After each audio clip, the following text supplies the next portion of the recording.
Hi guys. Hold on. Hi guys. Oh crud! I don't have pockets in these pants.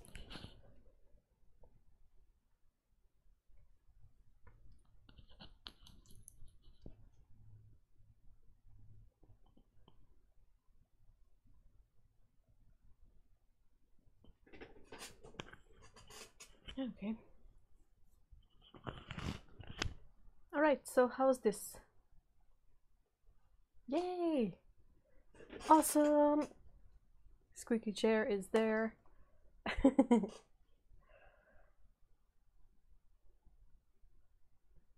Good afternoon, greetings, good evening, good morning perhaps for some of you.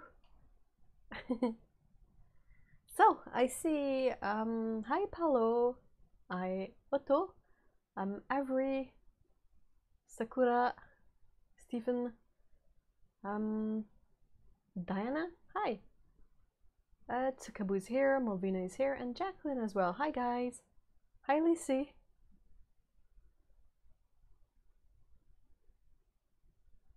Yay, great. Hi everyone. Unfortunately, I do not have any funny postcards this week. Every time I went to the PO box, there wasn't any in there. So maybe next week. Oh, okay. Hi Rowdy. Sounds like an appropriate name. Okay, so what I got here is, this is a sheet of watercolor paper from this pad, which is Canson Moulin du Roi, 100% cotton,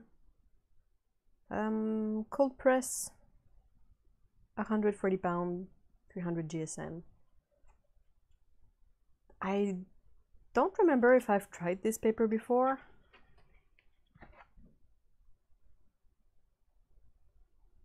But I'm gonna try it now. It's made in France. It says acid-free, 100% cotton. No idea, but yeah. All right.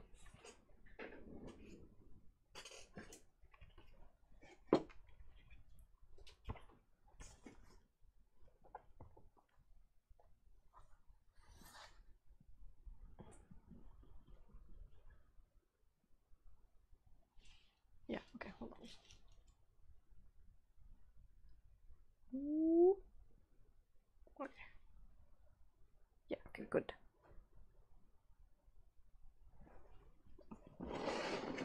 I'm gonna dig out the paints.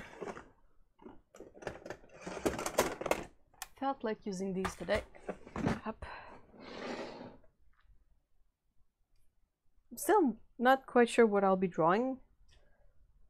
I've been thinking about it since I woke up,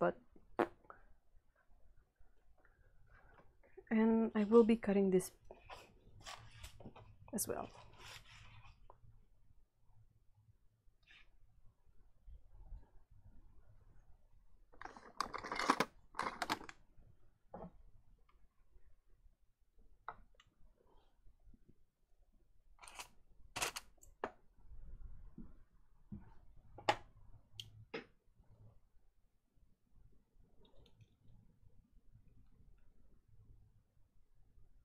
So how is everyone today?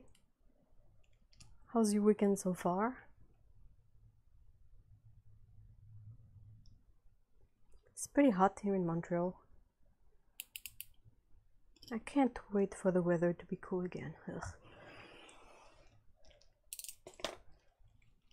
Yeah, I am a bit tired, but it's mostly because it's hot. And I don't like the heat. I am not a good person for heat. I'm more of a Viking than a lizard, so blah. Blah. And I'm tripping. Okay. So that's there. I'm gonna grab some pencils, big ass eraser, brush pen. pencil, maybe this one. Yeah, sounds good. And my sharpener, because I always forget about the sharpener. Okay, all set. Yeah, sorry, I'm just really hot, and I feel stupid that I didn't come up with an idea before the stream, because I'm like, well, that's what you had to do and you didn't do it, so. Oh. Yeah. Oh, hi, Adam, sorry. Kiharu is here too, and Lindy. Hi, Lindy. I'm glad to see that I'm not the only one that doesn't like the heat. Hi, Victoria. Why is summer a thing? Like, it's bad here. We get super cool. It's not been really that cool in the last few years, but we're supposed to get cool winters, and we get super hot summers, so I feel like we only lose on both fronts. And then spring and fall last for like a month each. So we really get shortchanged on this whole seasons thing.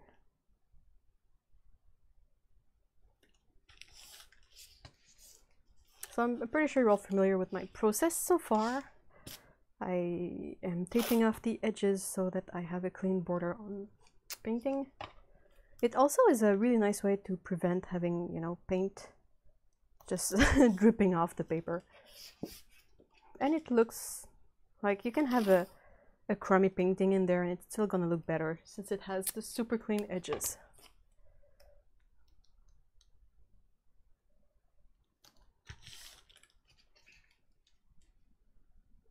Oh yeah, I want to mention that. I see in the chat that Victoria is mentioning the baking paper technique for painting, and I would encourage all of you to go check out Otto's channel when you're done. She recently made 2 videos, each with 8 techniques to create texture in watercolor, and they are super instructive, super awesome, and I really enjoyed watching them because I am not trained in watercolor, like I never took classes.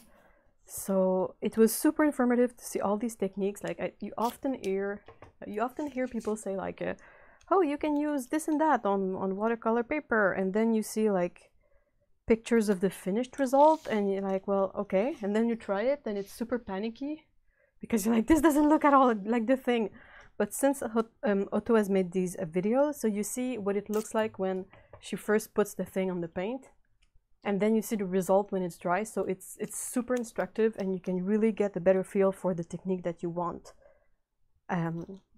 with watching a video of this stuff instead of like just like a blog post or a Pinterest board or that kind of stuff. I think the alcohol was one of my favorite. It's super nice effect. Like it looked like flowers, and all you had to do is like drop alcohol on the paint, so that's pretty neat. And everything with masking fluid, I don't know why, but I really like masking fluid. Well, it's completely earned, Otto. You work super hard on those videos and they are super instructive and I enjoy them a lot, so awesome. Hi, Chini.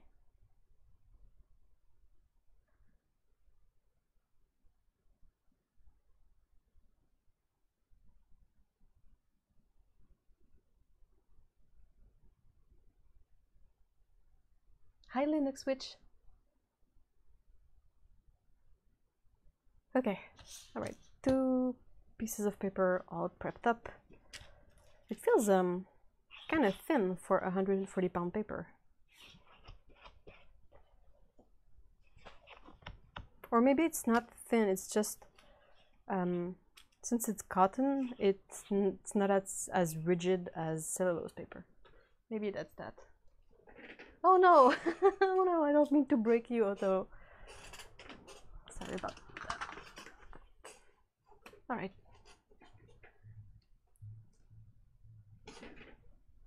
Draw a cat. Yep, that's usually a really good place to start. Cats.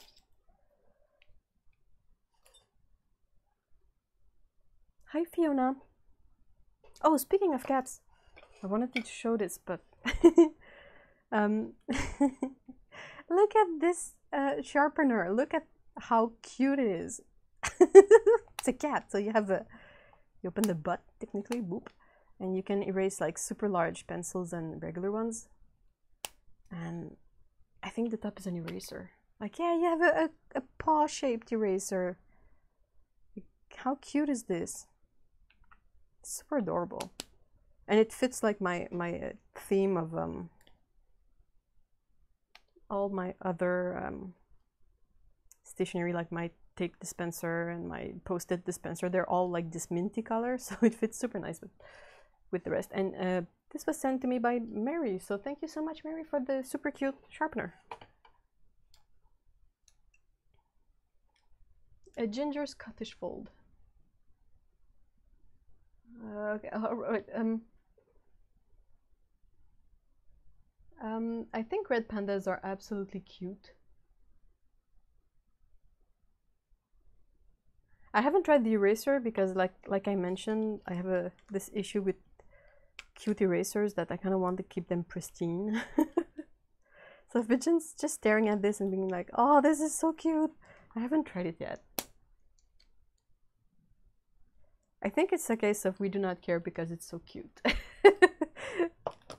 It sounds like what's going on here. The gemstone cat idea is really nice, but it's kind of really hard to put together. Mostly because I would have to do like a lot of research and look into gemstones and cats and type of rendering that I can do, because yeah, it's still I really don't know how to broach into this kind of topic for me. Not because it's not serious, it's not a bad thing, it's just kind of a big knot of thread that I don't really know how to unravel. And every time I've tried so far, it's always been like just, you know, pulling on one end and it just tightens the knot. So I'm a bit stuck in this thing about rendering and the kind of effect you want on a finished piece. So I try not to think about that. But yeah, so I feel like with gemstones, if you don't render them, it sort of loses its point of being a gemstone. Because what makes it a nice gemstone is the way the light reacts with the thing, so it's basically how well it's rendered. Ginger Scottish fold, yeah, I saw. I'm just racking my brain, trying to remember what they look like, and I think I've forgot my phone in the other room. Okay, I will go get my phone. Hold on, I have to.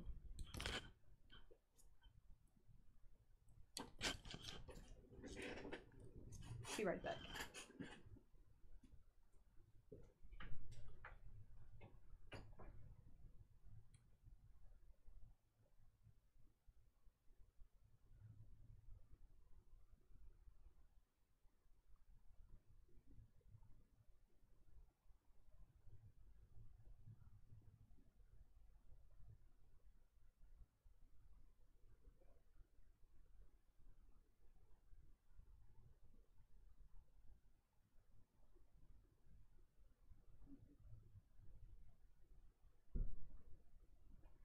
Why is it so warm in here?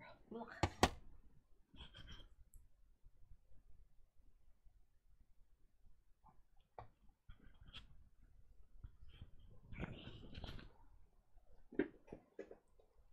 All right, sorry.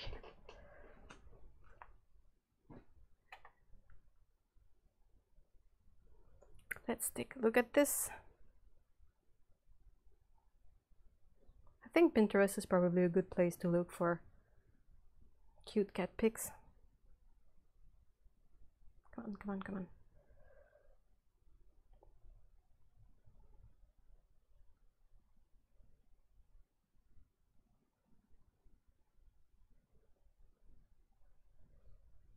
Aww.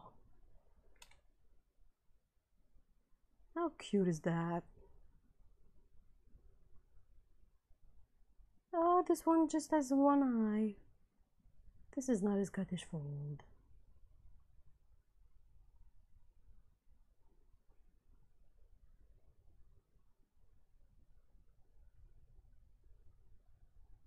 All right.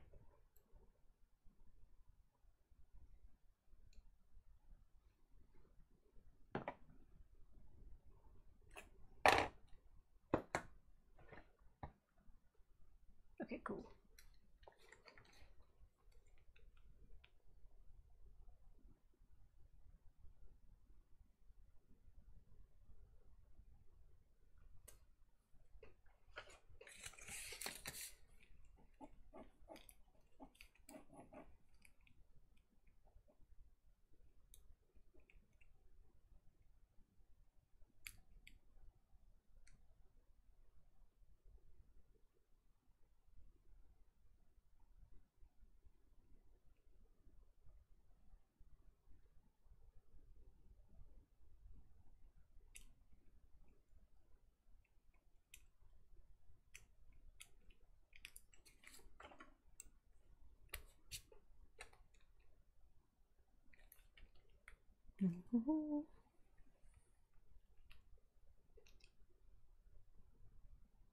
Do I have any pet pics? What kind of pet pics?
Oh no.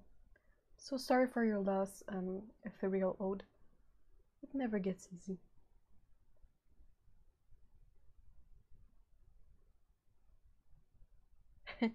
Fiona says that her cat was gone for 4 days and just came back at 4 in the morning, and somehow, and I am not surprised, but it was a tortie, so of course it's the tortoise shell, of course.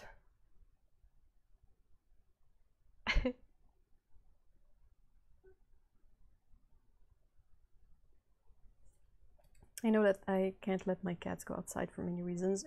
One is anxiety. I don't think I would be myself if I didn't know where they were, or if they were late for something. I would be a wreck. And the other is that they are absolutely helpless. They have not been raised as outdoors cats, so I feel like if I was to put them outside, they would just like be eaten by a coyote or a fox, or like, you know, something awful would happen.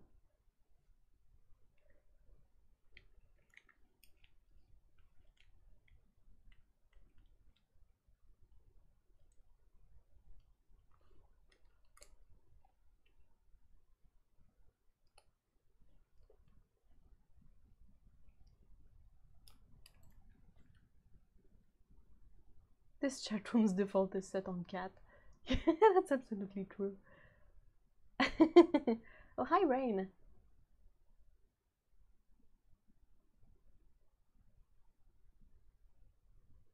Oh, a concert tonight. Whoa.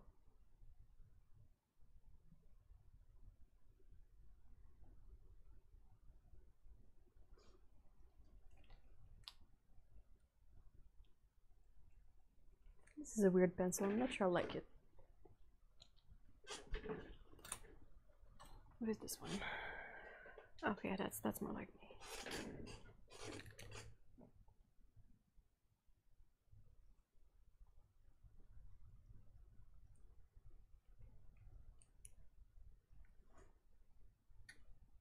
Oh, such a cute kitty.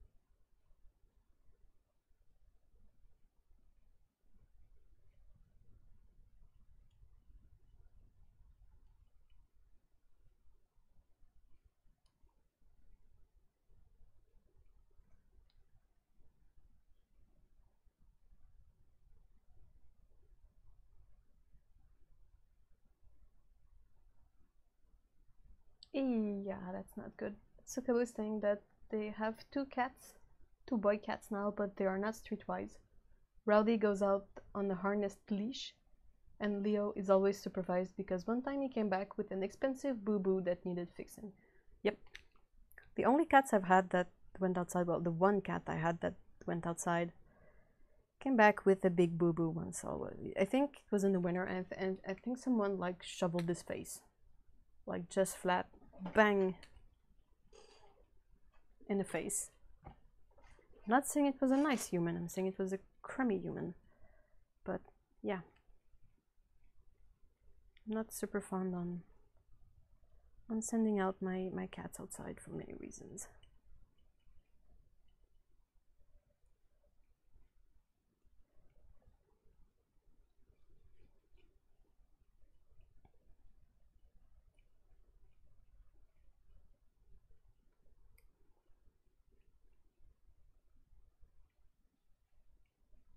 Do Scottish Folds have big floofy tails, or?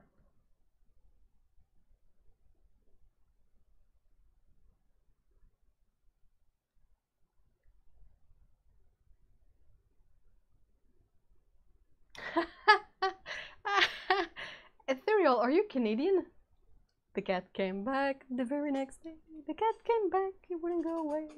I can't sing to save my life, but that song with the National Film Board, that's one of those things that...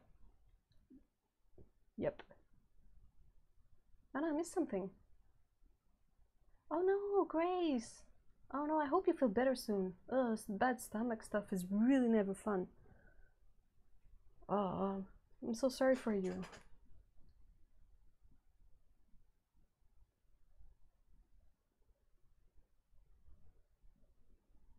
Hi, Temple. Oh no, another ill people. I'm so sorry.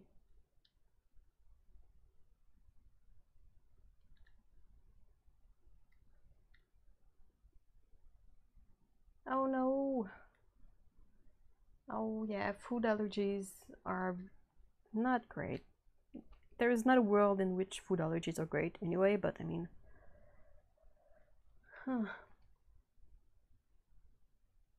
Really sucks to be sick.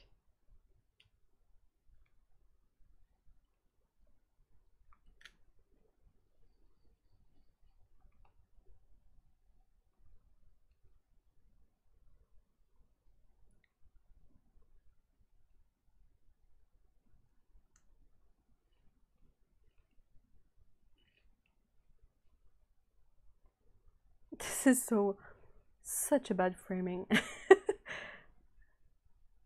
not my most my best planned illustration ever, but yeah.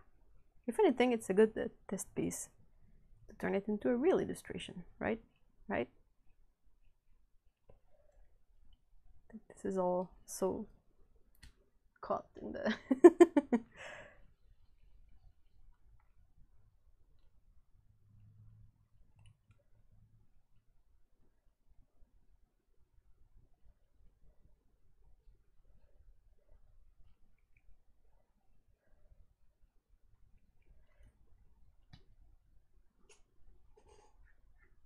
Oh, I hope you can feel better super soon, Grace.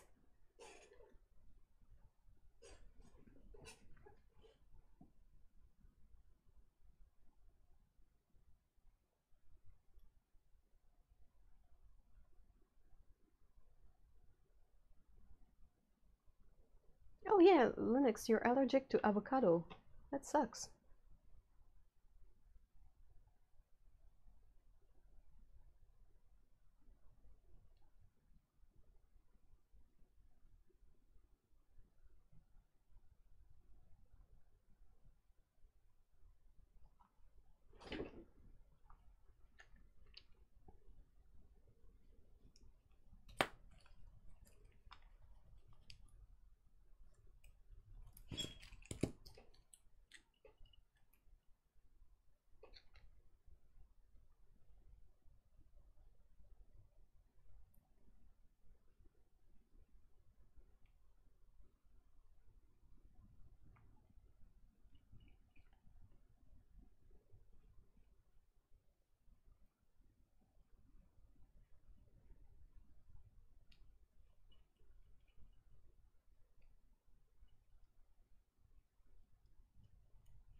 That's all right, Every. Paint is always a consistent topic of this chat as well.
Oh, sorry. Yeah, I saw the question, but I forgot about it. Sorry. Did you get any interesting art supplies this week? I think I made a live stream about it this week, right? Like I got the wet paint palette and the Magello empty palette one and a few schminky paints, right? Did I get anything else this week?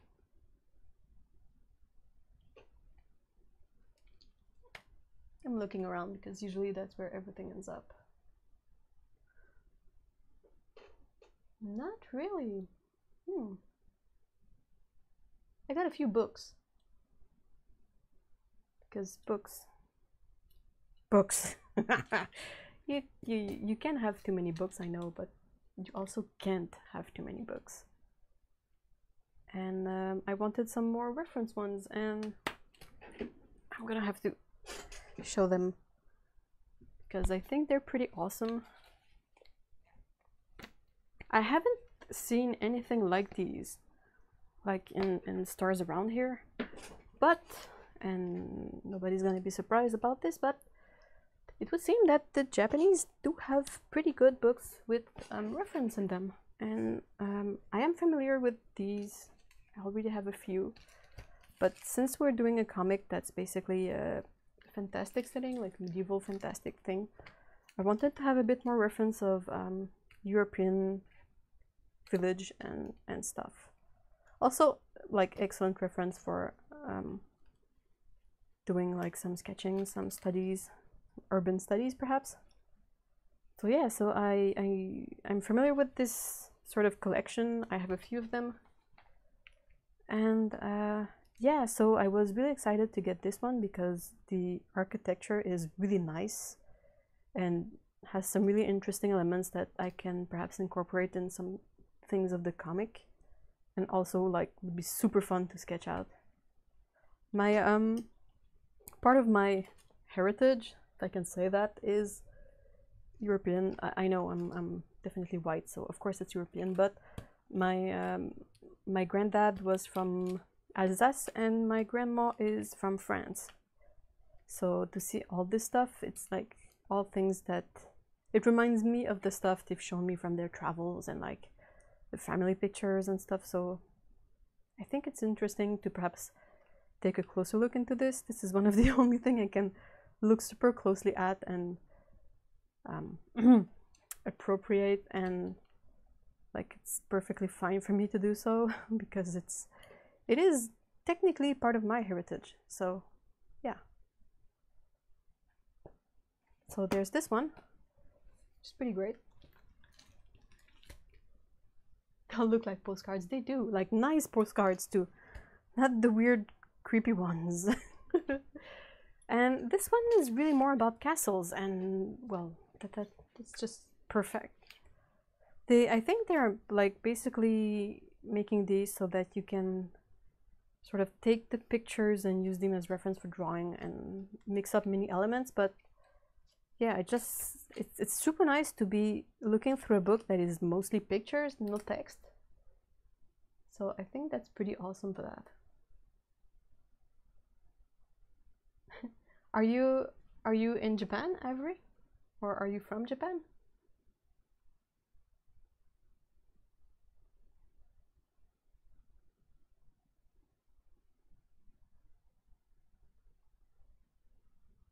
Oh no! What did you buy, Ethereal Old? So anyway, yeah, so you can see like castles and stuff, and since we are gonna be in need of drawing some castle stuff, and I'm always up for a good castle. I love castles.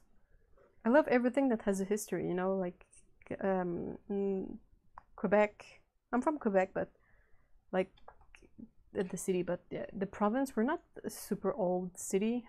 We're like 400 something years old in general. So we don't have like this kind of super rich history of stuff. We have a couple of old stones and old, like the battlements and all that, but it's pretty tame. Like we don't have castles, we don't have like these ruins that tell a story and that you can go check out, and you know. So when I see this stuff, I'm like really like compelled to look more closely into it. When I see abandoned castle, I'm like, what? I want to go explore those. Let me explore those, pretty please.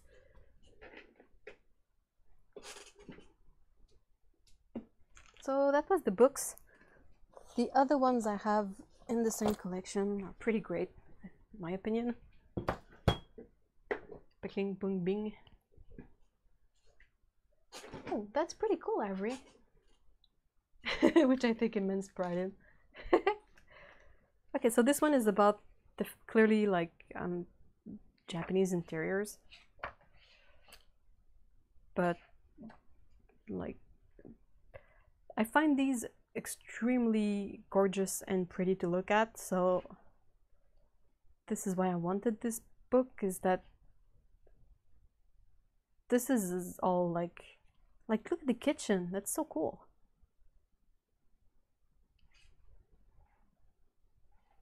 I think I really enjoy seeing how other people live. So a book like this for me is really fascinating. And it's also like a great way to sketch rooms and interiors. And since there are so many like simple lines, it's a good way to sketch something and get a grasp of how to make a room feel the perspective and all that. Like, you know, you have these lines on the floor, you have these lines on the ceiling, and many lines like that that are super great for practicing perspective. So that's one, and that's the other one. It's the same idea, you know. Just you can get so many nice details from pictures like these. Like even if you don't draw this exact scene, like you can see this and say, oh, I like this idea of the fresh vegetables being sold on this market. Like you can tell everything is super fresh and looks amazing. So you're like, hey, I'm drawing another scene in my comic, but I want to incorporate this thing. So there, it's just like a bunch of books. Okay, book nerdery is done. And everything is falling. Everything is squeaking.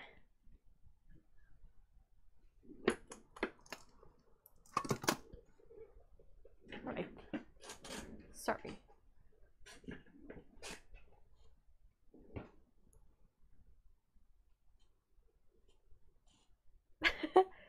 How were they made to help detect ninjas?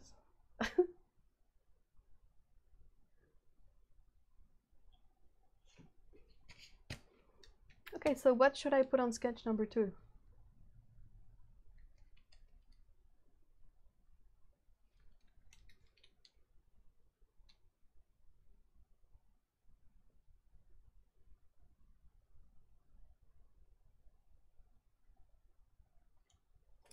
I'm thinking about it. Think about it.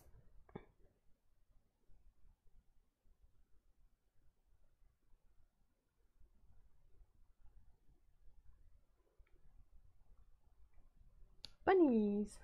Aww.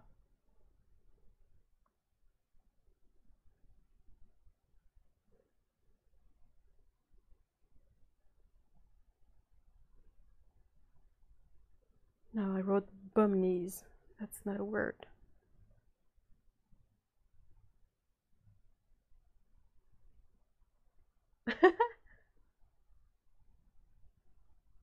So I got bunnies, a red panda, ninja cats, some supernatural stuff. I wish I could combine all of these. That would be pretty intense.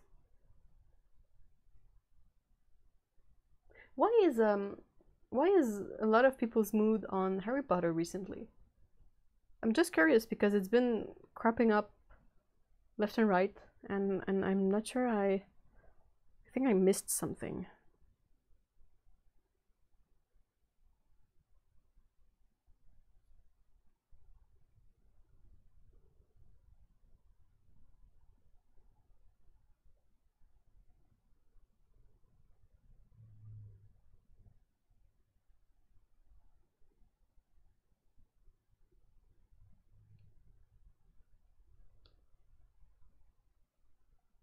Wow, so many ideas.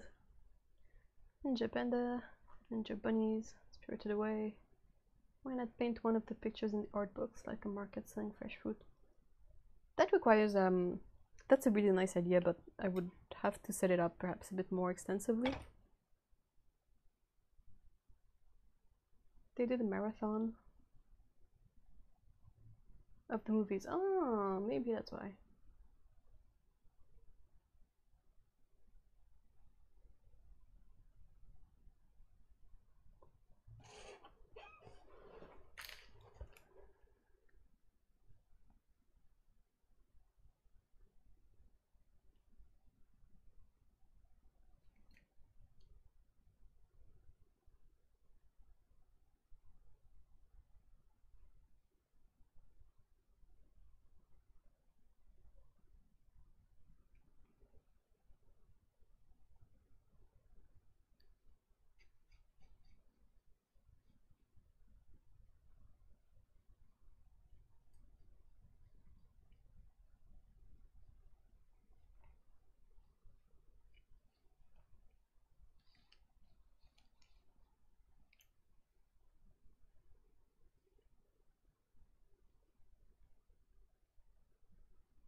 that's interesting. There's been news recently with the new Fantastic Beasts, and summer used to be when the books were released anyways, so summer kind of puts a lot of fans in the Harry Potter mood. Interesting.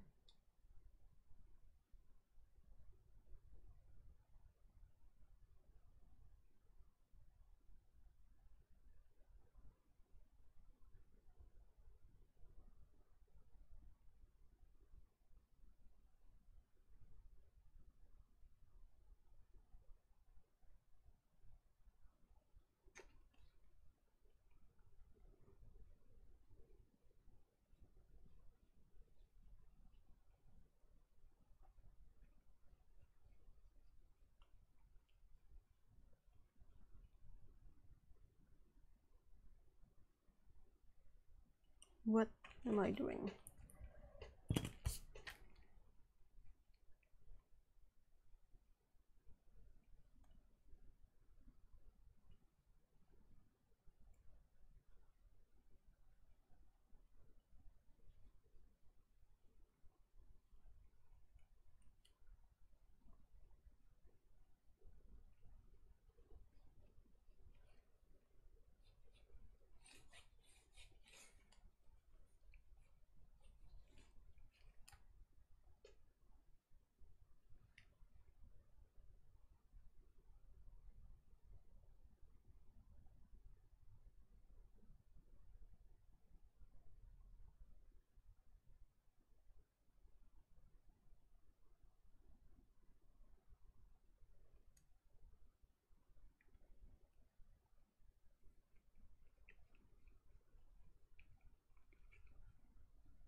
Oh, thanks, guys.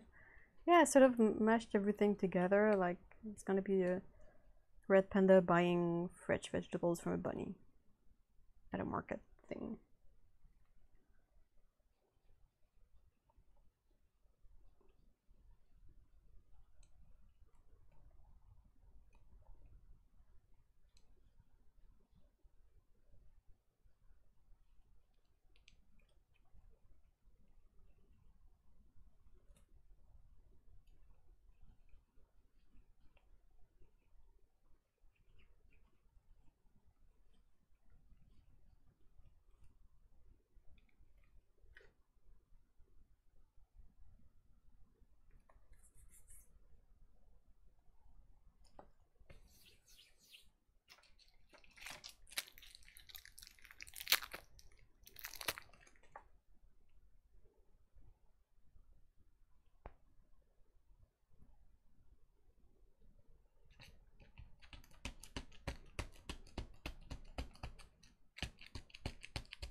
I used to really love going to the fresh fruit and vegetable markets that was in my previous city because it was a walking distance.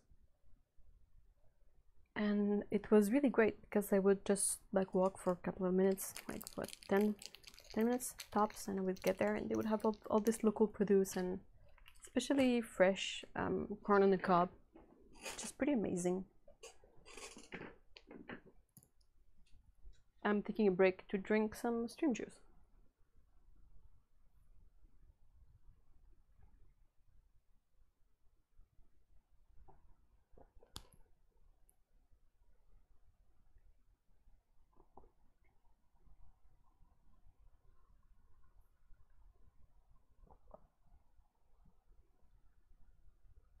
I do not follow a Canadian Facebook page called Mountain Galleries.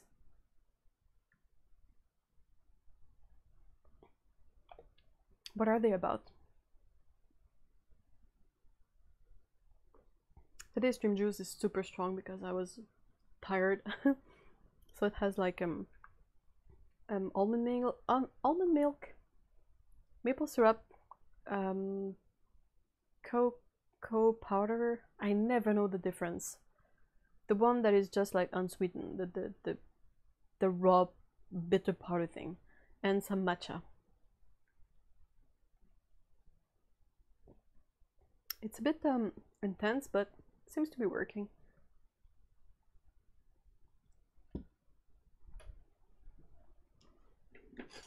That's a good boost.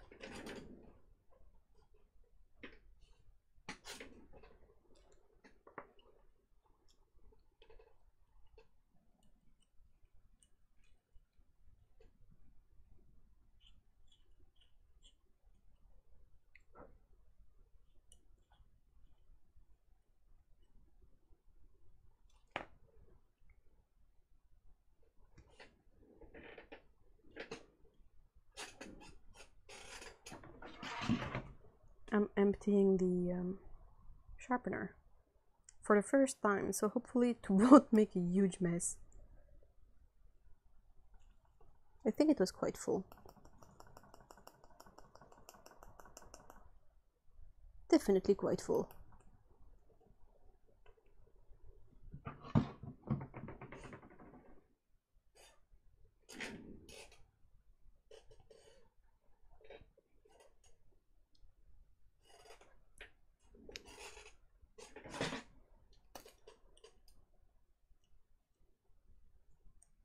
Oh, welcome back, Heather. Heather, how are you first? And also, how's Crystal?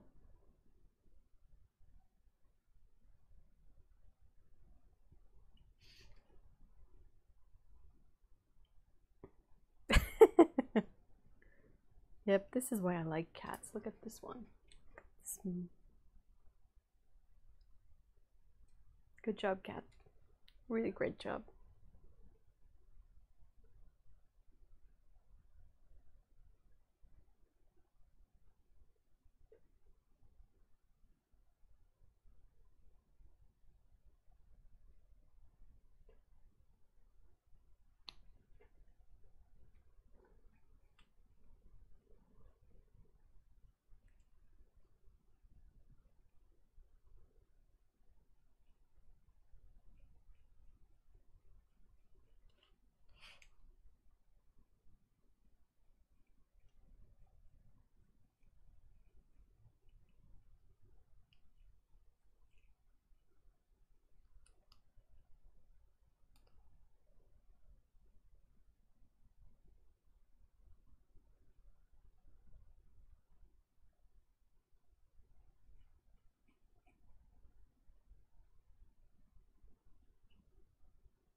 Red pandas are so cute. I'm so excited. Speaking of red panda, they're doing a season 2 for Agretsuko.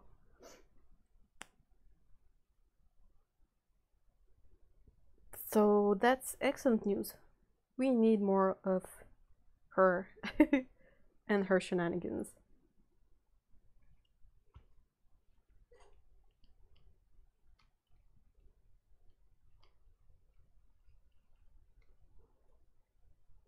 Gosh, these guys are cute.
So I'm just realizing that I'm pretty quiet. um, I was wondering if you guys perhaps have any questions, or is there anything you want to talk about? Oh, I still need to send you the super thin tape, although I keep forgetting. I'm so sorry. Hold on, I will show it. I got you 2 rolls. I just keep forgetting to send them.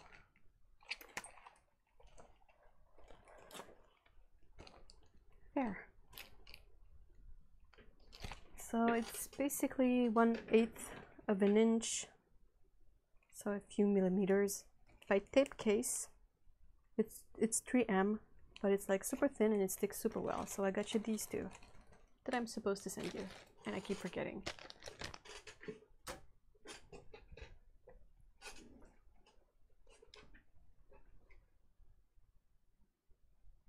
Oh, Crystal is okay. She had me worried and just pranked me. What did she do?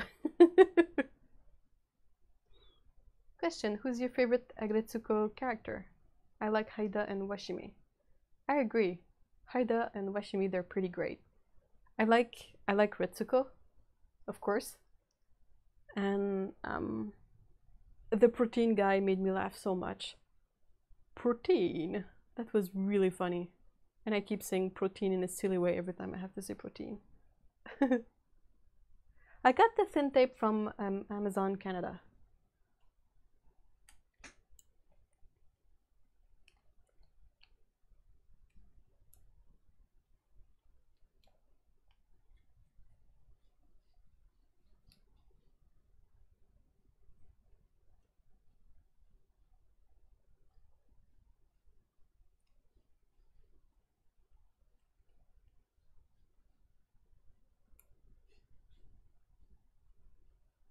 My pencil is super smudgy, so this is getting a bit messy.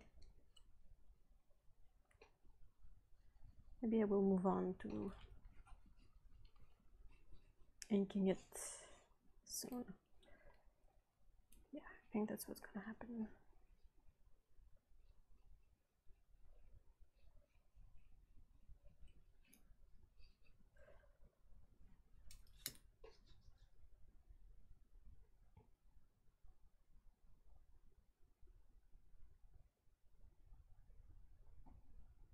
If you look, Victor, are you from Canada as well?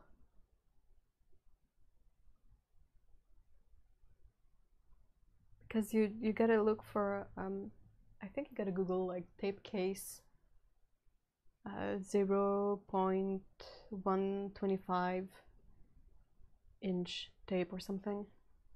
And it was at a super good price recently.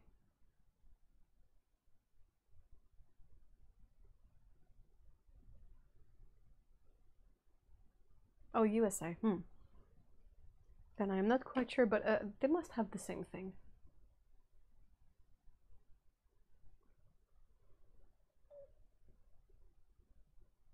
Right, so here's the step in which I'm gonna mess everything up, because I want to try working more with the brush pen. But the thing is with the brush pen is that it's a kind of a large tip, and it's a bit tougher to control. You can get some nice fine lines, but you need to be like really careful with it. And you can also get like thick lines and a lot of texture if you go fast. But it is completely waterproof, and that's one of the reasons why I want to get better with this.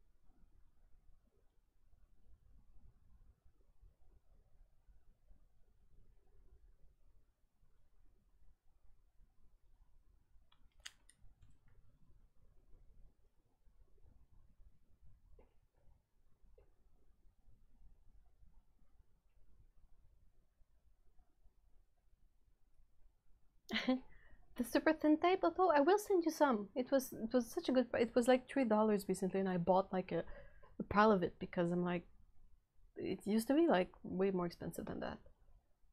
So I will send you the 2 rolls, and I'm starting to know you, so that's why I got you 2 rolls. So they hopefully they won't feel precious, and you won't feel bad about using them up. And if you like them, I will send you like a great big pile of them, no problem, so that you don't feel like they are precious and you can be free with them.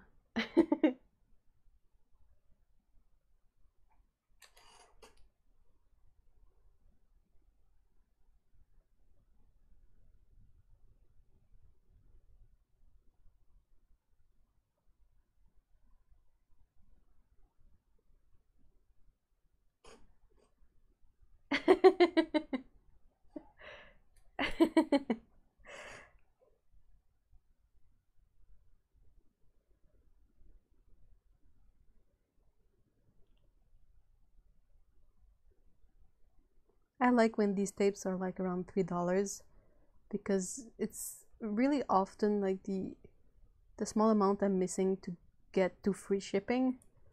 So when I see that I'm like almost there but not quite, I just throw in a bunch of tapes in there and that takes me to the... It's about 3 millimeters.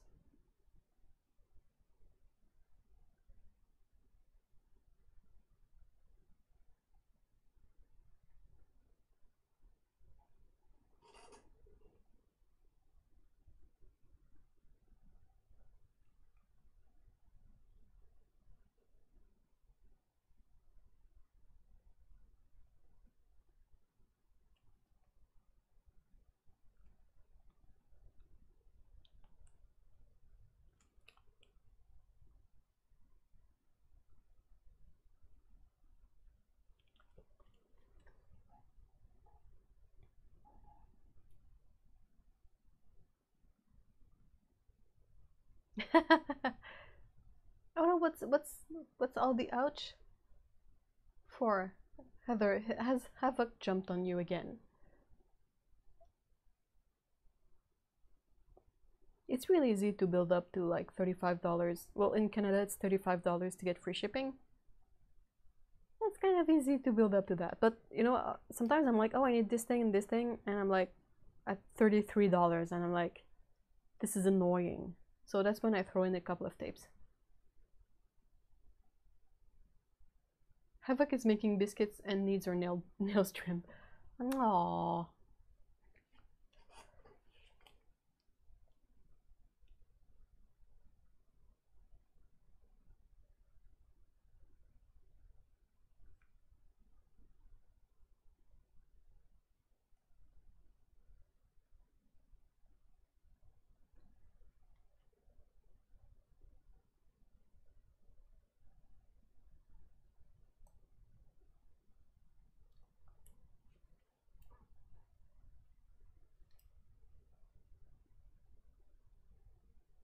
Oh no, Avery, that's bad.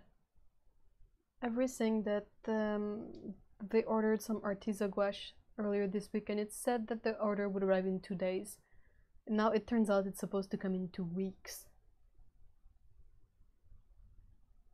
Oh, welcome back, Tsukubu. Yeah, the Peko and Scout's nails need to be trimmed as well. But I was gonna say about Arteza that they reached out to me, like asking if I wanted to review some of their products, and I wasn't like I would be super excited to try their products, but I don't want to try anything, or like, yeah, anything, because I'm limited in space, and I feel like I don't really do a lot of crafting supplies, so I'm not interested in getting that. And I don't want to get like the watercolor pencils, or you know, stuff like that, because it's just going to take up more space in here that I'm already like having plenty of supplies that I don't know what to do with. Like I want to give them away, but it's a bit difficult to find proper ways to give them away. Anyway, long story short, and I told them, well, if you want to send me your professional range set of watercolors, that's the one thing I would be happy to review. If you are not interested in sending me that, well, let's just skip it, you know. I have plenty of, like, how can I word this properly? I have enough supplies at this point that I find it difficult to devote time to supplies that are like below average. Like I don't I don't really, like if I'm gonna spend time painting, I would rather paint with the good supplies, so I learn properly how to handle the paint and all that. So I don't really want to have like 1 million billion student things. And yeah, so anyway, my point with this story is that when I told them like, hey, I would like to try this, they said, yeah, sure. Though we are currently having issues with sending stuff to Canada, so it might take a while before we're able to send these to you. So I wonder if Avery ran into a similar problem with them being like experiencing posting issues. Perhaps.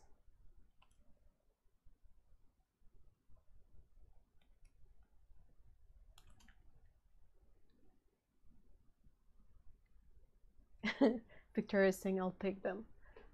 I'm pretty sure no one wants my Cotman paint cakes. I have a good baggie of them, and I'm just like I'm keeping the sets and the pans, so there's only the cakes left, and the paint is really meh. What about donating to schools? I don't really have a lot of options for that, and I don't feel like it's really gonna fit into a classroom setting. Like I don't think one set of gouache is gonna make a good impression. And besides, I'm not even sure if the kids have art classes anymore.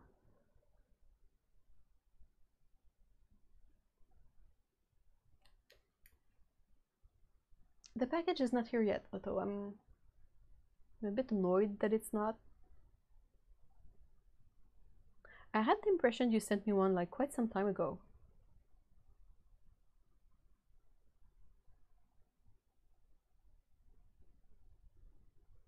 No room for student grade and below, or you need a new room? Well, I don't have any physical space, and I also don't have any temporal space. Like I don't have time in my schedule to be like, hey, I'm just gonna sketch and I'm gonna use the Cotman paints. I'm like, why would I even do that? Why use these when I can use like any other sets that I much prefer? Like Cotman is basically something that I got because I wanted to see how they were now and like review them, but I'm sort of stuck with them now because I don't really know what to do with these. I feel bad just like giving them away because I don't feel like they are good paints. It's like I would much rather give someone tools that they will be happy to use. Oops, making a mistake. No, I'm not making a mistake. Good. Rather than, you know, some lousy paints.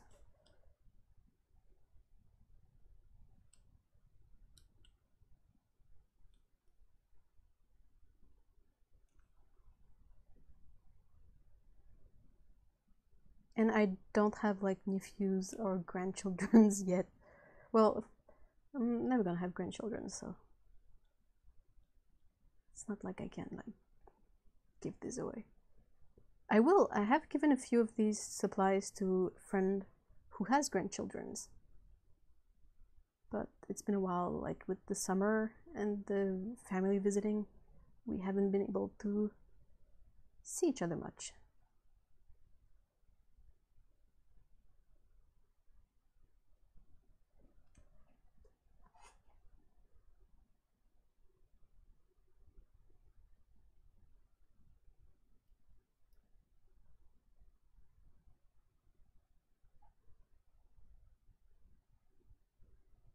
Oh no! So apparently they oversold the Arteza set at Amazon and now they have to restock the product. Makes sense. Churches could be one option. I am super not familiar with churches because I am not much of a religion people at all. But yeah, I'm just trying to figure out. I don't have that much stuff to, you know, get rid of. Mostly because I try not to get a lot of that stuff because I know that I'll be stuck with it. But I had like some markers that I reviewed and was like, I'm never going to use these. They're okay, but I'm not going to use these. So I gave them to a friend. And like I will gladly give them to people, but the thing is that if I advertise like, hey, I'm giving this away, I have to account for shipping. And if someone is like outside of Canada or even in Canada, it can be super expensive. And I'm like, well, saying I give this away but you have to pay shipping might be a bit not a good incentive, or like dissuading to some people. Is that the word I'm looking for?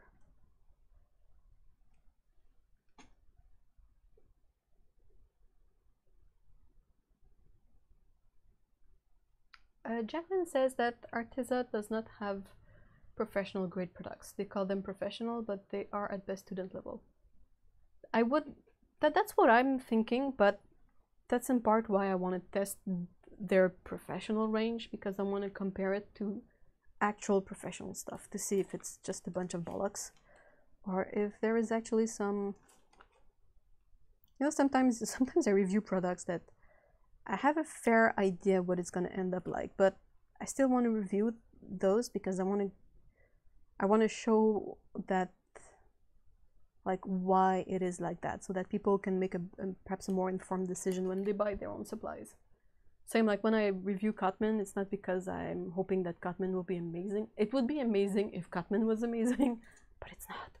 But it's just so that people, perhaps through watching my video, will be able to better understand how they can choose their own paint better, instead of like believing what they put on the labels, because they will always say like a bunch of nonsense on labels, like, oh, not because it's Cotman, like any paint, like this like a super transparent pigment and really clean colors and whatever, all this, you know, all the rubbish they always say.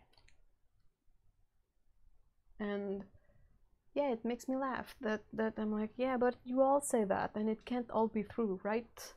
Right?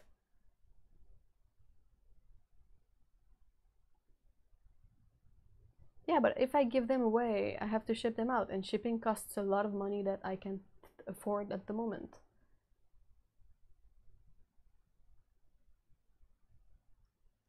Anyway, that's a complicated thing. Battered women's shelter could probably benefit, yeah. Youth center, children's hospital.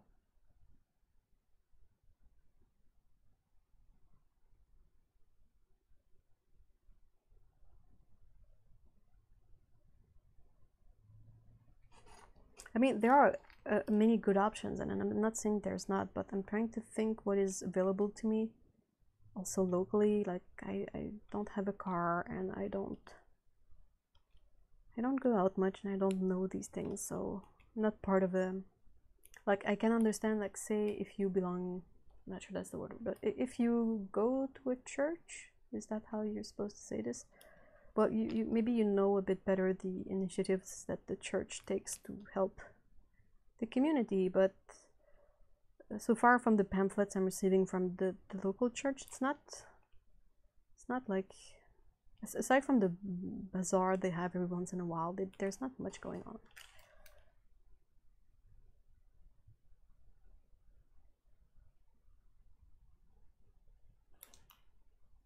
Anyway, for now I'm still like holding on to them until I can find something to do with them. I'm not throwing them away, but it's basically just a matter of waiting until the box is full, and then I'm going to be like, well, I really have to address this now.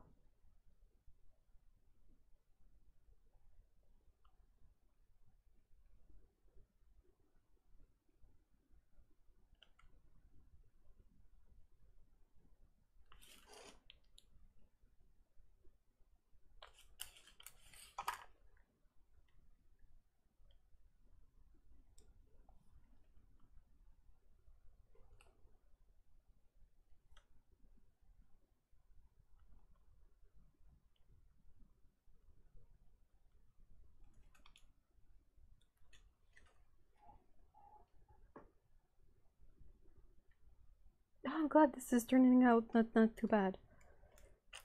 It's a bit it's good practice. There.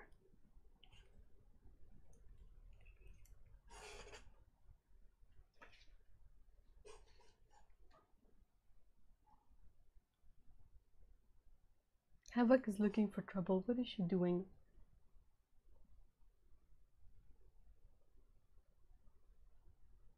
Oh, thank you, Tsukabu. Tsukabu is saying that the drawing reminds them of the old stories in the 90s with the talking animals in farms and or forests.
So perhaps a fun story about this brush pen. It's gotta be like 20 years old by now. It's one of the very first supplies I bought when I discovered drawing. When I was a teenager. And it's still perfectly good. Okay, it's not been used for 20 years consistently. But for something that was used like a lot in the beginning and then put aside for years, I never really had to wash it or clean it or unclog it. It still works fine. It's it's funny because it's really worn. Like if there ever was writing on the pen, it's long gone, and this here is pretty gone as well. It's a really nice one.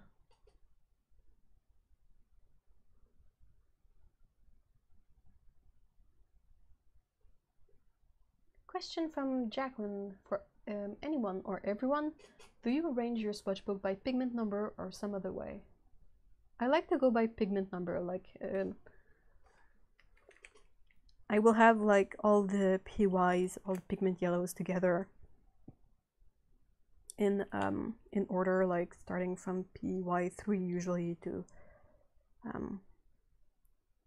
like the higher number of pigment I have.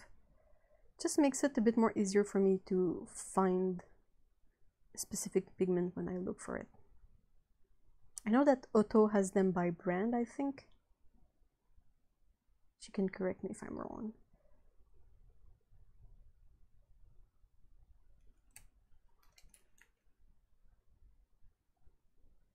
Hi, Mr. Emiliano. It's nice to see you.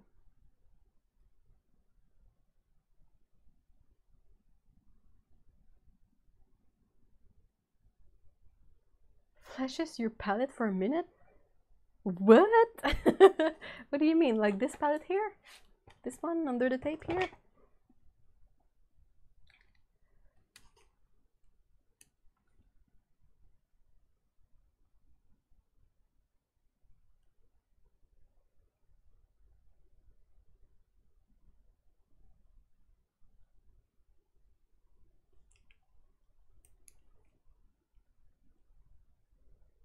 The red panda is so buying a daikon radish. It's one of my favorite veggies, but it's a bit hard to digest when it's raw. Well, it's the same for radishes, truly. Comes with getting old, people.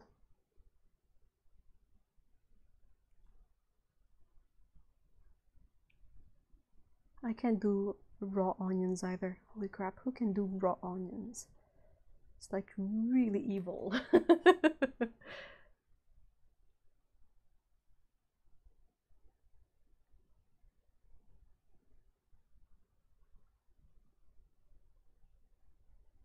Oh, okay.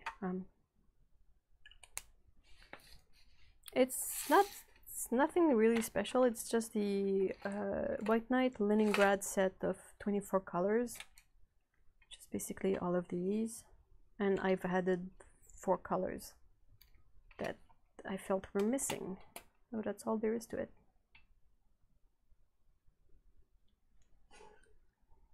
So yeah. So Leningrad 24 color set plus magenta, turquoise, and neutral blue and indigo.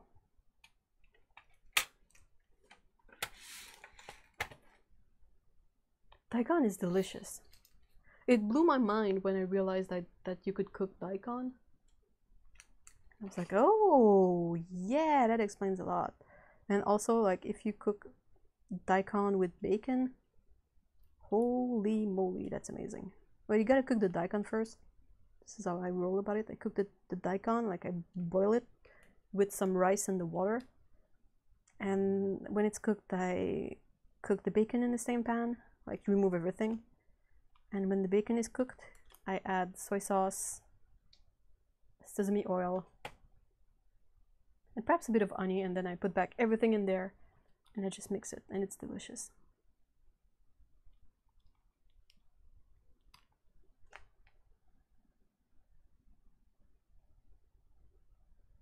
Ooh, daikon salads are the best. Cut them into, is that julienne? Junlees? I'm guessing it's julienne. Soak them in water for a while, fish them out, cover in bonito flakes and soy sauce.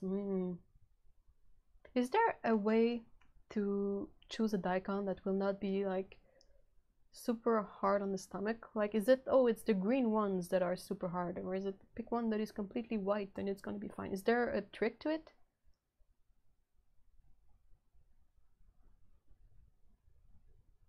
I think yucca root must be similar to daikon in a way.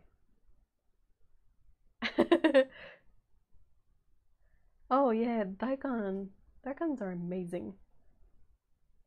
It's at the grocery store. Yeah, daikon is the Japanese name for the radish, but there's also the way it's called at the grocery store. It's called lobak as well, which is the perhaps Vietnamese name for it. So it's always written lobak daikon, and like every once in a while, like one time out of two, the girl at the cashier is like, "What is this thing?" Like, it's a lobak or daikon, and she looks into a list and she's like, oh yeah, okay, cool. I just don't know how to spell julienne. That's fine.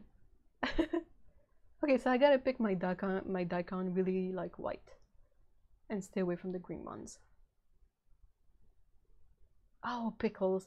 The you know the stinky pickles of carrot and daikon that is so delicious? I really love this thing. I could eat like full jars of them. It's basically daikon and carrots and salt and rice vinegar and sugar. It stinks, and it stinks up the whole fridge. It's really like, whoa, strong smell. Because of the vinegar and the daikon, it's really like pungent, but it's so good.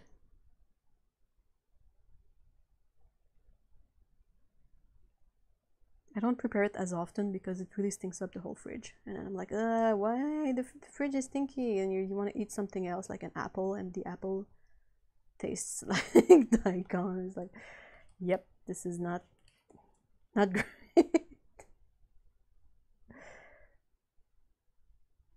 Pickles. I love pickles. I'm always bummed because when I go to the Japanese grocery store, the pickles, they're like full of weird ingredients in them. And I'm like, this doesn't feel genuine, you know? It doesn't feel like the real thing. But then again, I don't really like cooking. I guess I could make my own tsukemono, but it takes time. I do like the super quick, easy ones, like just clean up a veggie, cut it up, put it in a pot with a bit of salt and vinegar, and I'm like, there, pickle, go in the fridge, fine.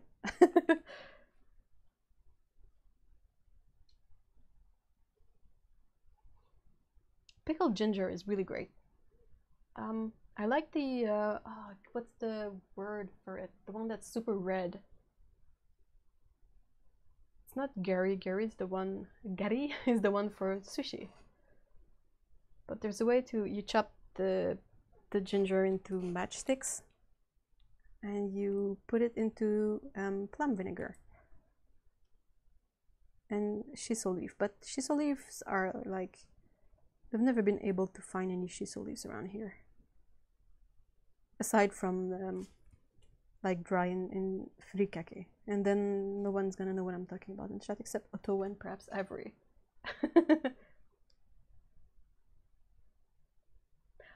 There was a time where I had access to Japanese turnips at the grocery stores, and I ate so many of those. They were so tasty, and you could use the leaves as well.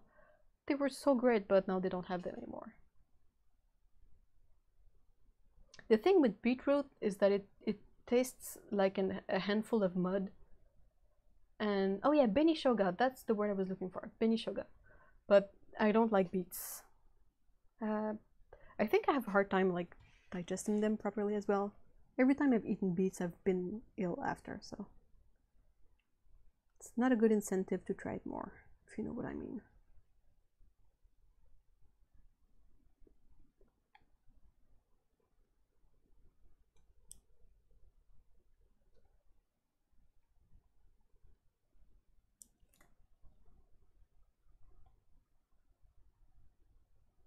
Julienne is when you cut matchsticks of anything, like potatoes for fries, like the super thin French fries, they're juliennes.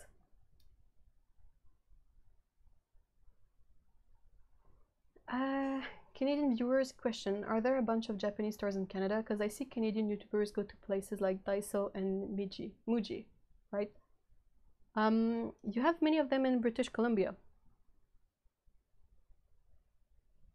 Because, you know, you have like Japan, you have water, and then you have British Columbia, so there's a big concentration of like Japanese people who live in British Columbia. And there's a Muji in Toronto.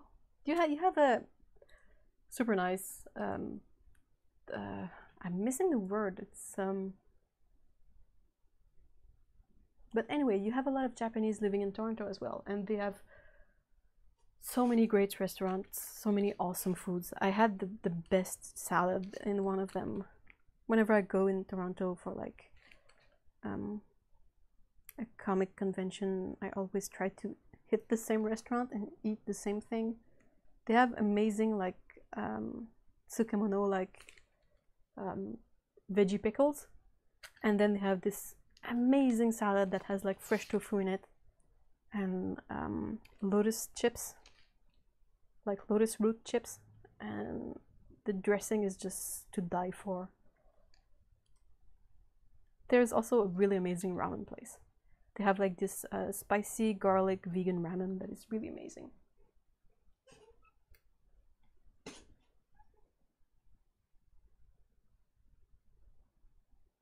Muji.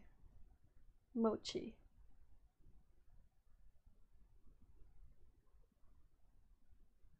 Mochi is nice. It's one of the few things that I'm sad I don't have a microwave for anymore. It's because it's super easy to make mochi in the microwave, and now I just can't. Well, I could, but it's like way too much hassle from my level of involvement that I want to put into anything.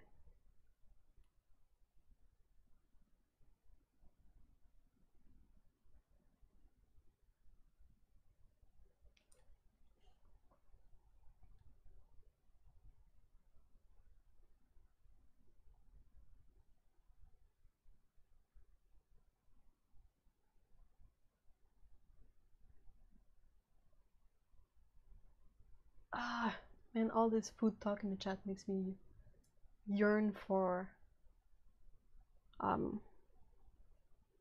like awesome food.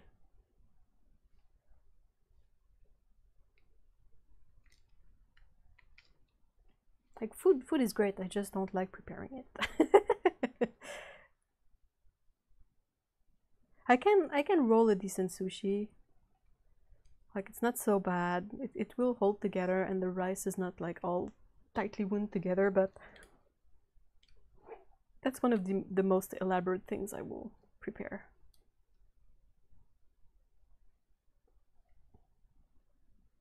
Still fairly small involvement because the rice cooks itself in the rice cooker and all I gotta do is cut up stuff and roll it.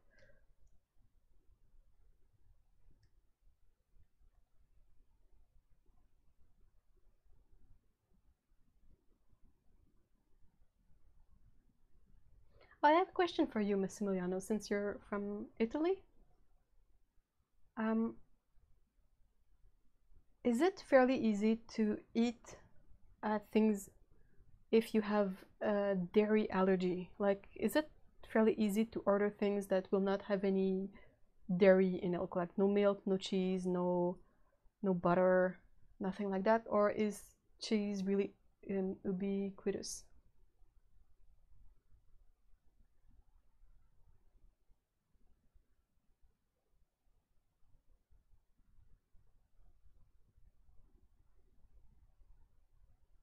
Oh wow, I hope that $200 melon was mind-blowing. Was it square? Was it one of the square melons?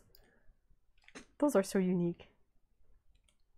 I love like how everything is chosen with such care. Like when you see the strawberries, yeah, sure, it's like $60 for a you know a package of strawberries, but they're all like pristine strawberries.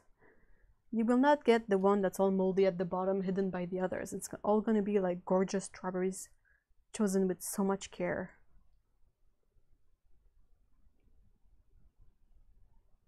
That's a striking thing, especially to us. Like here, everything is like the bigger the better and the cheaper the better. And look at this like boat full of ground beef that you can buy for $3 family size, and it's really not the same mindset in other places. So I'm always like super interested into seeing like I love seeing grocery stores in Japan because there's a huge difference from the grocery stores here. Like everything is smaller. It's just nicer.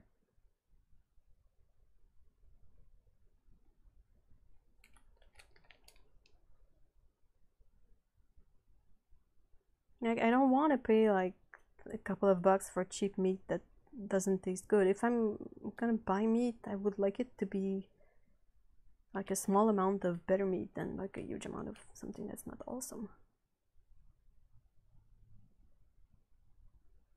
Anyway, I'm pretty sure I've mentioned this stuff before.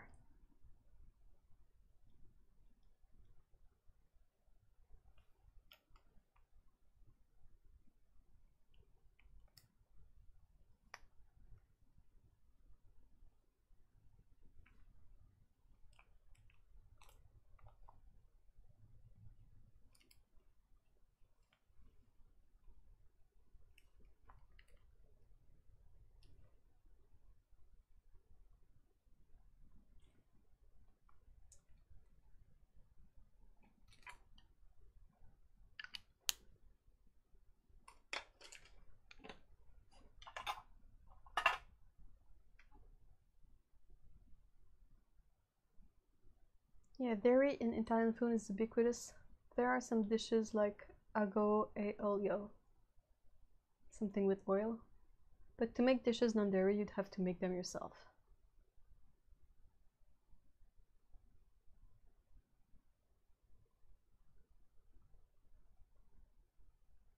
That's a bit of a bummer.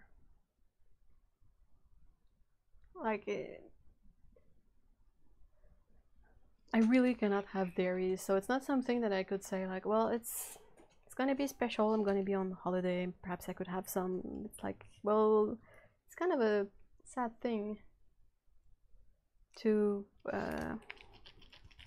be ill on a vacation, in my opinion. And I just saw Otto was like, screw my allergies. I will eat a pizza in Italy if I can. Okay, it's up to you. Which is why places like Korea and Japan have perhaps a bit more appeal in terms of finding food that I can actually eat.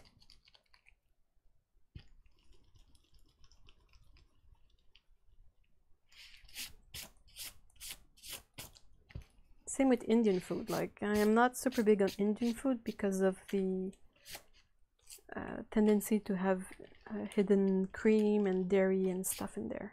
Huh.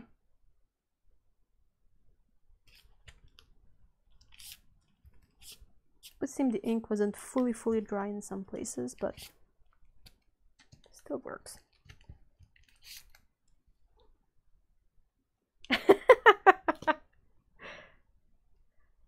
What is so special about the bologna pizza?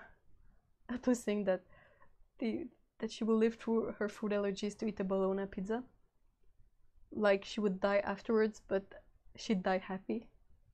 No, not just any pizza in Italy, a bologna pizza.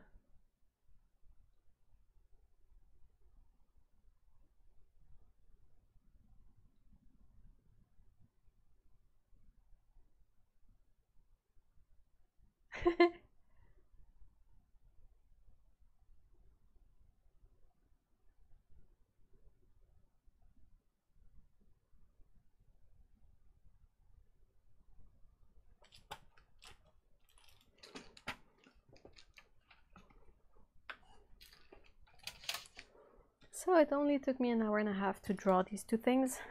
Hopefully it's not gonna take so much time to add a bit of color to them.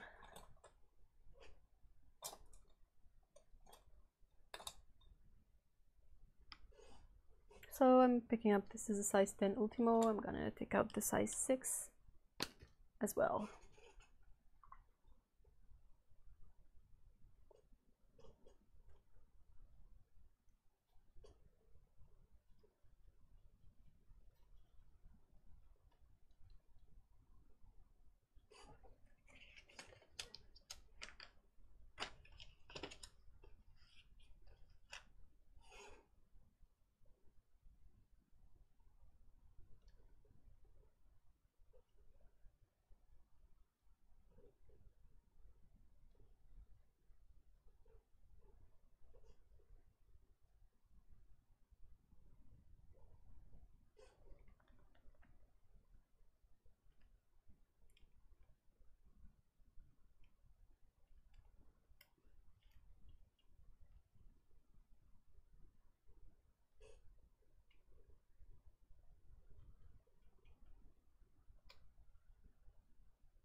Pizza with ham, pineapples, and mayonnaise. Well,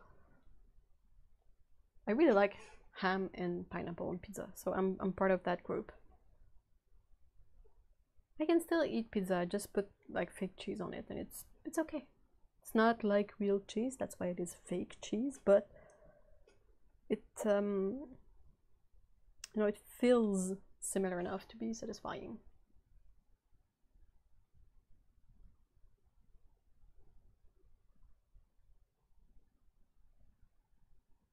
Oh, thank you so much, Fiona. I'm glad that you like the painting. I think Cat Mom does not approve that the kid went away with the fresh laundry.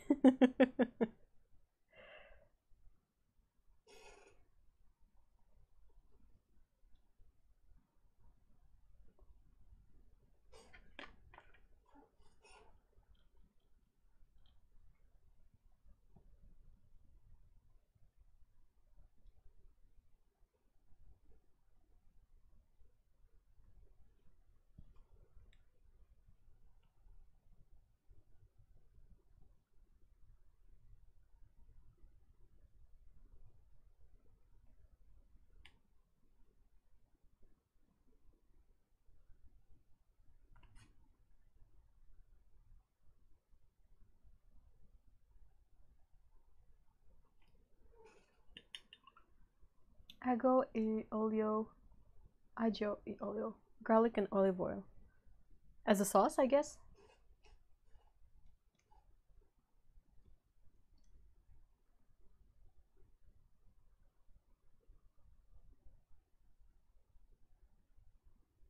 Oh, that's awesome! So Massimiliano is saying that on his channel, Finestra Libera, sorry if I butchered that, he has a guide to Bologna's places where you can have vegan and vegetarian meals. So I think I will watch that just because it sounds awesome, indeed.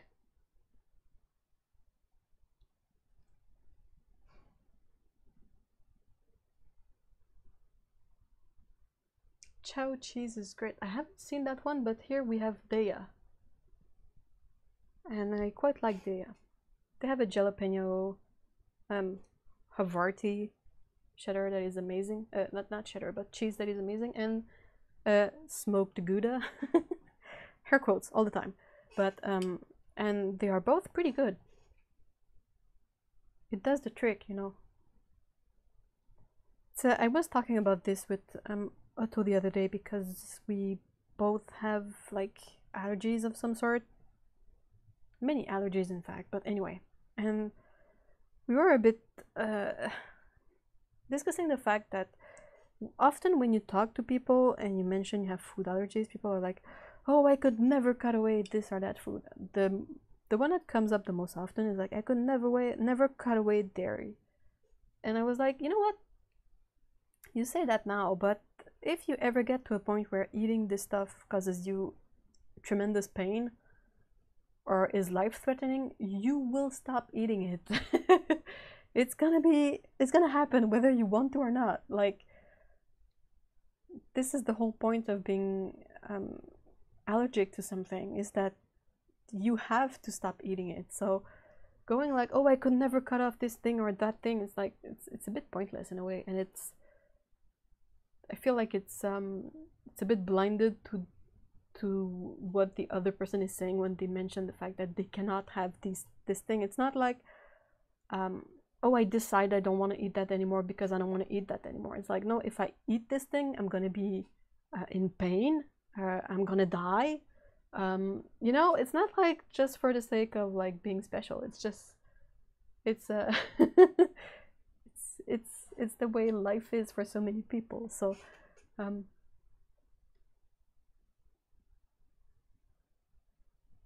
they taste like American type cheese. That's fine for me. I'm really fine with that. I buy the blocks, like just the blocks, not the shredded one. The shredded is not awesome, and the slices are okay, but I mostly just buy the slices when I want to make like mac and cheese. I buy the blocks, and the blocks are great. Well, they work for me. Oops, sorry. I touched the mic. Fresh pineapple, if you can eat it, is pretty good. Canned pineapple, like, it's better than nothing in a pinch, but being able to eat fresh pineapple is awesome.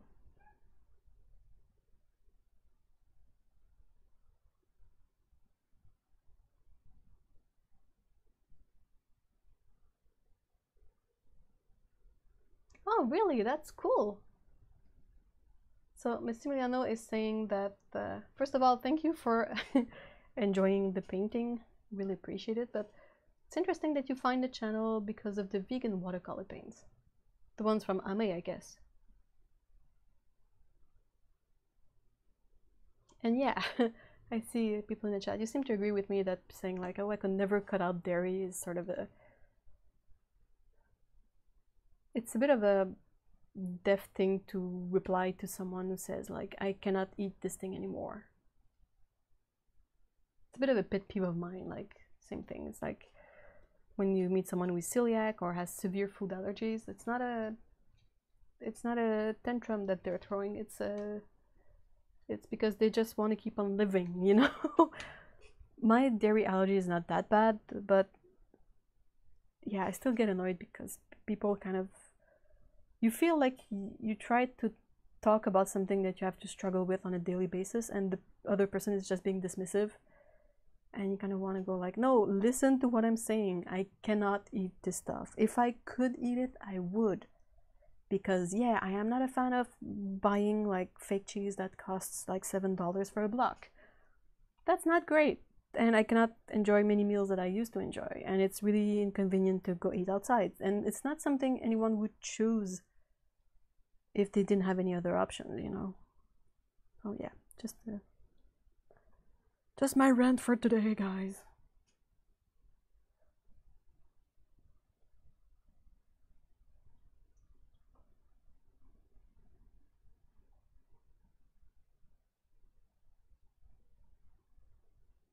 Oh no. Lucy is saying that her throat and tongue swell up and itches pretty bad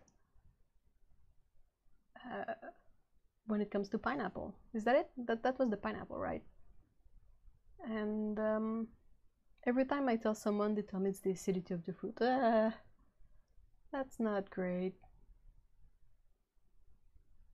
Oh no, Tsukabo is saying something similar in the sense that that part of her family like didn't understand that she wasn't being a picky eater. She's just, it's food allergies and being celiac. It's super serious. Like celiac is bad. Celiac is, I might be wrong, but it's basically like your intestine going like, nope, nope, everything is bad. I reject everything. I don't care. And you cannot absorb like all the nutrients in food because the inner lining of the intestine is pretty much completely ruined. Just because you eat gluten, like it's really not, it's not a walk in the park, you know. It's serious stuff. Oh my gosh.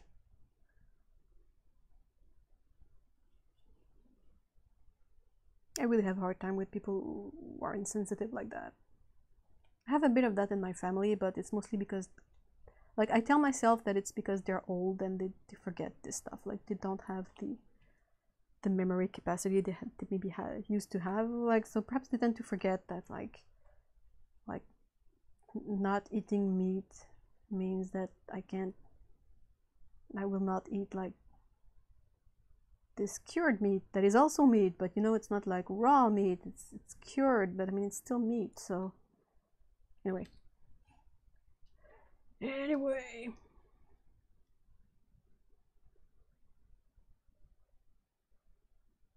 Heather is saying there was a massive trend here recently. Everyone suddenly decided to have a gluten intolerance. Very few actually did. It's one thing to avoid it for health reasons.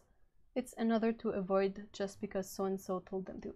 The gluten thing was really bad in a way because some people went for it just because it was perceived as a way to lose weight.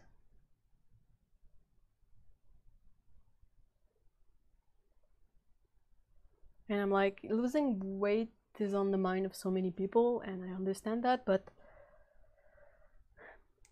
you still gotta understand that celiac and wanting to lose weight is not exactly the same thing. Oh, Crohn's disease is no fun either. Holy crap.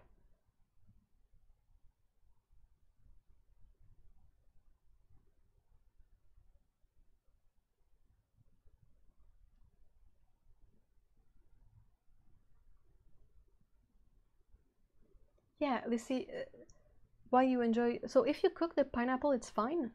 So is it something about the enzymes? Like, do you have the same issue with kiwis?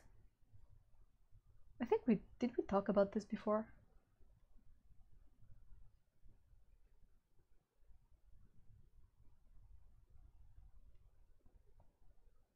Oops. It's the return of the girl who cannot paint inside the lines. That's me. So let this dry for a bit. Oh, I haven't had kiwis in a while because, you know, this is one of the things that I remembered from random learning about foods, but if you want to make jello, you cannot make jello with fresh kiwi or fresh pineapple because the jello won't take because of the enzymes in the fresh fruits. So I wonder if perhaps that's what's causing you issues. If you can have the canned or grilled cooked thing that would kill the enzymes, so maybe that enzymes, anyway, maybe that's what is causing you to react to this stuff. It's just interesting, you know. I'm not trying to solve it or anything. I just find this stuff fascinating. Like, why is this happening, and trying to figure out what causes it to happen. But yeah, I would perhaps be wary of fresh kiwis if I were you.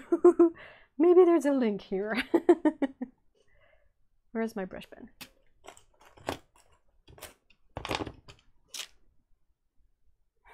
Oh, there it is.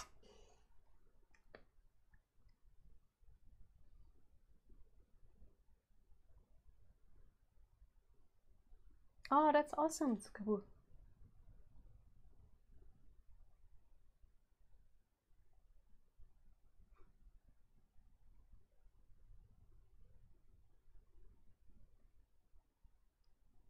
Yeah, if it was really the acidity, you couldn't handle so many other things that are acid, like tomato or citruses or just meat. Meat is like super acid in the stomach when it gets to the stomach. So you would have like other issues.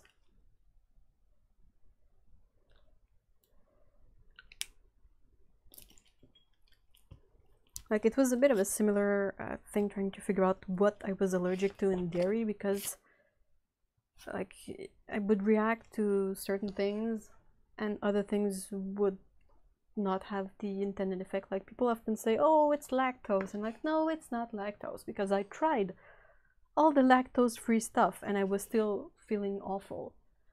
And I found out that it's protein. So if something has butter in it, usually it won't give me too many issues. But if something has like yogurt or milk or cream in it, no fun, not great. And like people were like, oh, try goat stuff, try lactose-free stuff. And I'm like, I tried all of this, still didn't help. So I just cut it off, you know, I don't need it. It's fine. Holy crap, it's just dairy, get over it.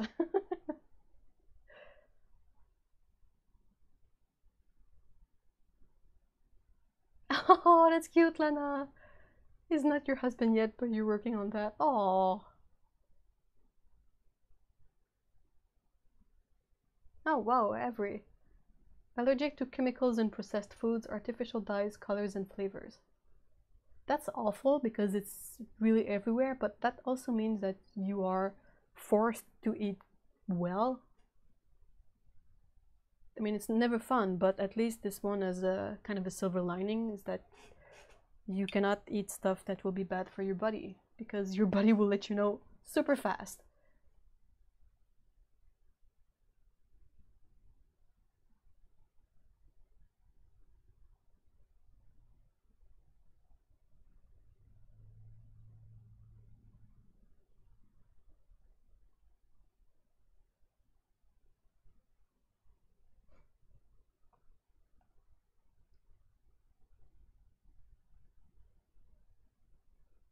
Oh, metal allergy, is it?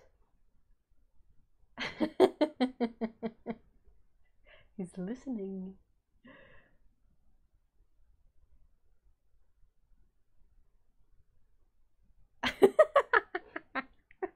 Have him read the chat, Lana. You gotta get the message across. Oh, that's cute.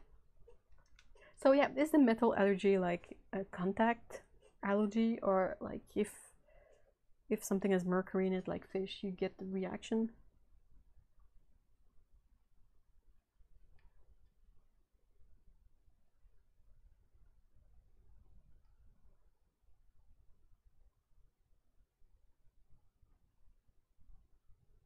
So far, I'm really liking this paper. It seems to be really nice, fine texture for a cold press. Like, it's not super rough, it's not bumpy, and I was able to ink properly on it without any kind of a...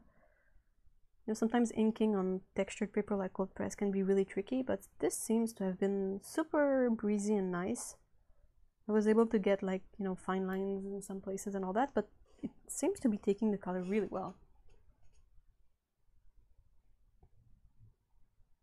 Allergic to silver, huh?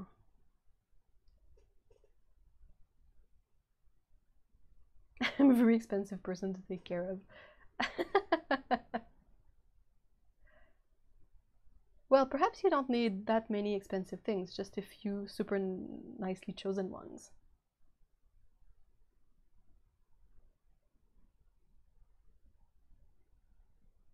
Oh, Heather, you also have problems with metals. Is surgical steel or one that is fairly safe for people with metal allergies, or is that even still like depends on a case-to-case basis?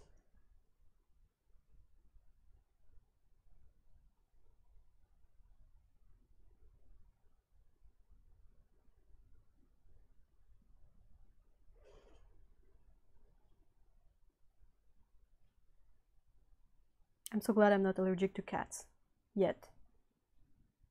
Like I wasn't having any seasonal allergies before, but it's slowly creeping in, and I've developed an allergy to the stickers, the glue in plasters.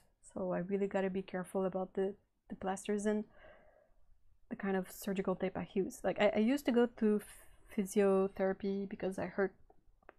Long story short, but anyway, physiotherapy, and the super nice therapist was like, oh, your hips tend to like dip on one side, so I will use this surgical tape to sort of like create a tension in these muscles, and you're gonna be like walking straighter. And I had such a bad reaction to the tape, and that's the glue in that stupid tape. It would like hitch almost like what within the hour I would be like driven insane from the itching, so I just removed it. And I told her, and she was like, oh, yeah.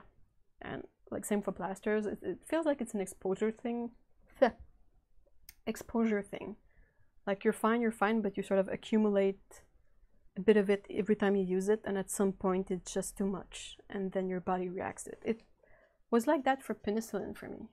I was able to take penicillin for many years, and one day I just became allergic to it. Oh wow, that doesn't sound great. Every contact allergy. Ew. Oh no, Heather, that's bad. Heather saying that holding coins for more than 15 seconds make her hands start burning. That's not practical. Oh, so you can be allergic to surgical steel as well. Crap.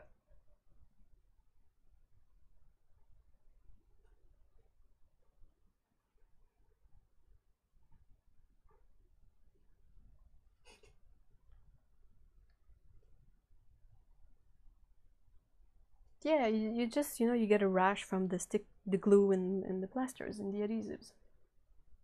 I have to buy the special sensitive skin plasters because I get the same issues. And I'm always putting on plasters because, I'm always like hurting my hands. It's not super practical, but at least I have an option. I can buy this like stuff that's made for sensitive skin.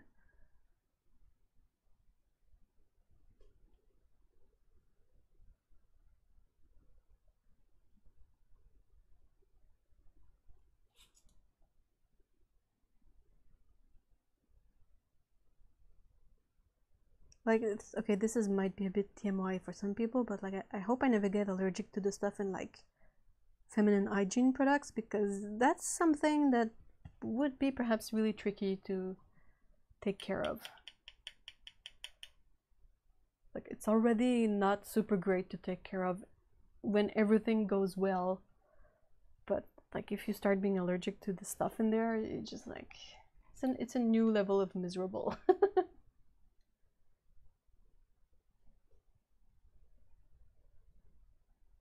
Oh, ethereal. Oh, that sounds really bad.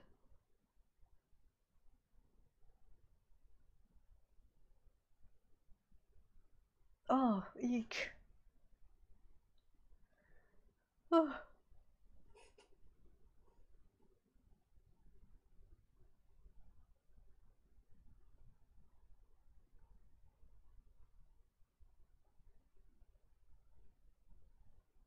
Oh, yeah. When they made homemade and washable pads. Some people still opt for that due to their belief in like reducing waste and ecology, but not necessarily super practical all the time. It was perhaps better suited to people working from home, maybe, like where you could easily have access to sink and washing supplies. It's just, ugh. Oh, ow. Yeah, for monthly stuff. Oh, eek. Brr. Just thinking about skin peeling away is not a nice feeling. I'm so sorry for everyone who has to deal with that kind of... Like, it's never stuff that, you know, like you're feeling great and this tiny thing happened and you're like, oh, this is just something small, it's gonna go away, I'm gonna be fine. It's always like, oh, you just have a big surgical operation and here to treat you, we're gonna give you this medication, or we're gonna put this kind of like tape on you to protect the wound. And you already feel like butt, and then you have this extra reaction on top of it. Like, it's just like, yeah, why can't this be like a breeze, pretty please?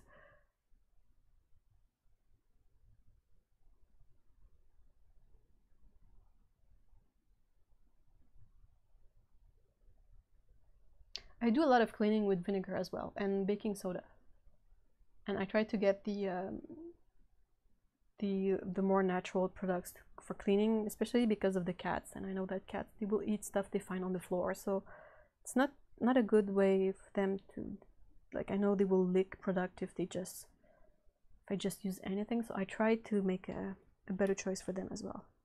But yeah, vinegar is amazing, and in certain cases I use chlorine for like the toilet, because that's a good way to clean it up, or like disinfecting the washing machine every once in a while using chlorine works well.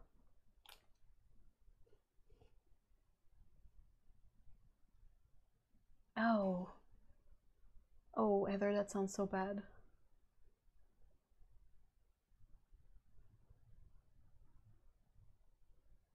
Yeah, that there are options to the feminine hygiene products, but still, I know that there are many of them that are pretty great, but it's just, oh, can you imagine being allergic to that and finding out you're allergic to that? Because the only way you can find out is through using it. And if there's a place I really don't want to have a allergic reaction, that's a good like runner-up of places where you don't want to feel even more crummy than usual. Yay! Alright, I'm gonna switch to something happier. If only for the sake of the the guys in the chat who are like, what is going on? What is all this talk about? Stuff that I cannot say I've experienced or have any like first-hand experience of.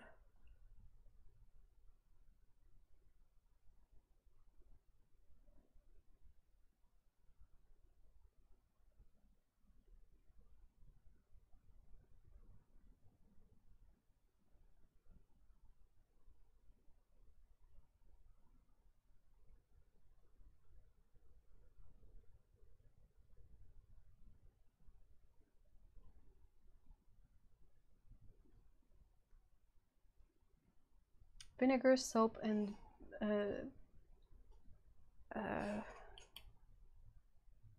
bicarb. I don't remember what is the English word for that. Bicarbonate de soude in French. Soda? Soda powder. Yeah. Yeah. Allergic to painkillers. Oh.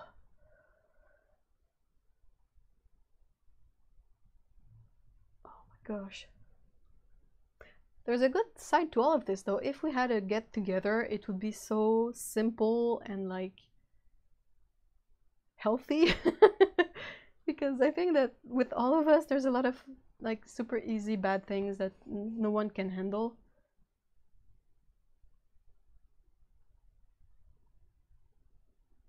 The browns.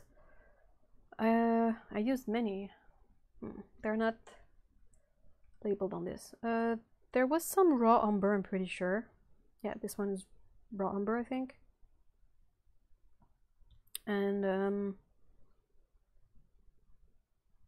Yeah, I just mix a bit of everything on my palette, sorry. Some of the Venetian red and perhaps burnt sienna were used as well. Baking soda. Okay, cool. Because we have, yeah, you have baking powder and baking soda. I sort of just went with, oh, powder is the word you keep between both. Baking soda. This is a bunny, and the big ones are definitely daikon because daikon can get super huge, and I think that's awesome. But right next to it, there are some pretty big carrots as well, because it's a bunny. Bunny gotta sell carrots, you know. You know the bunny gotta sell carrots. Yikes. Basically, more painting, less reading the chat, Eve. It's difficult to do, and I'm trying to get better at it, but I love leaving a bit of white when I paint. Like, I feel like with watercolor, it makes everything super more luminous if you can leave a tiny bit of white around some spaces. Hey, Dan! What's up?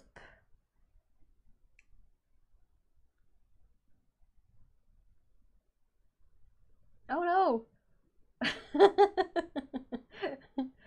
Heather is mildly allergic to cats. That's unfortunate. That's really not. Oh no, Heather. You might be in a bit of a pickle.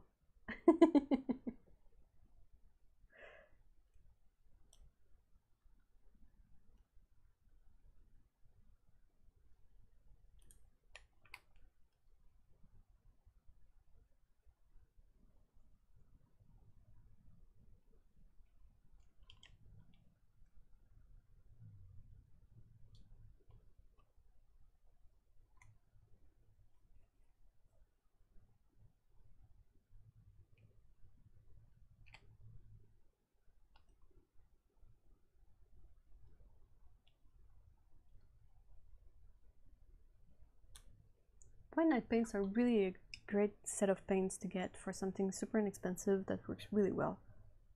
I think they do a really fine job.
Looking at the reference of how to color the red panda.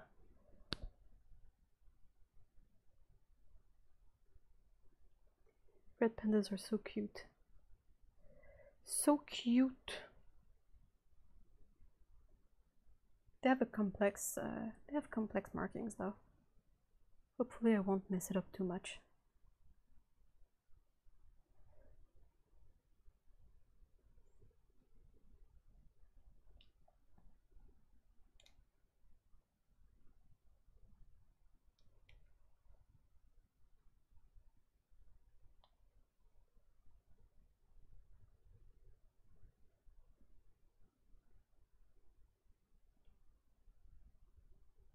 Aww. How cute are these guys? Holy moly. They're the cutest.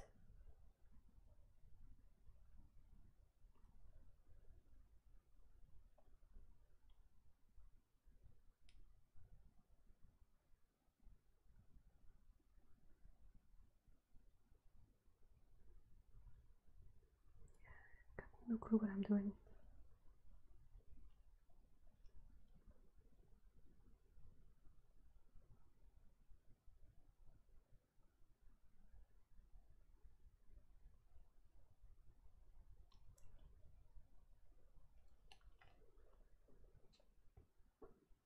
What paint did you say was cheap but good? White Knights.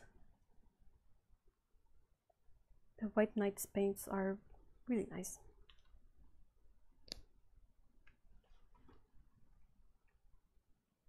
They're the ones I'm using right now. I think they do a fine job.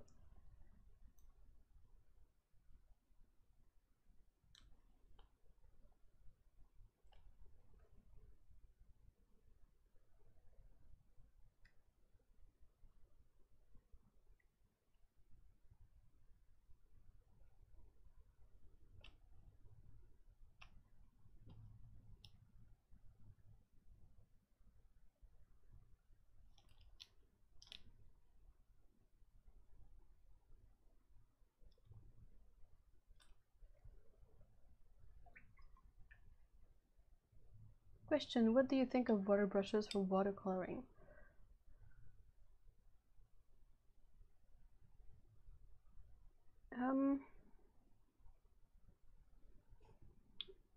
They're convenient, this is what I'll say about them.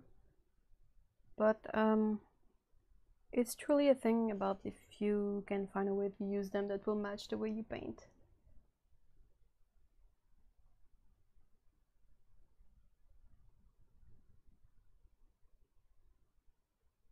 Oh, it's sorry, no problem.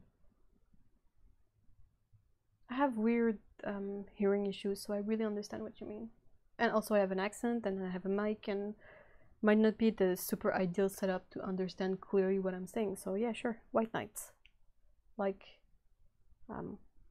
not knights as in knights in shining armor, but night as in night and day.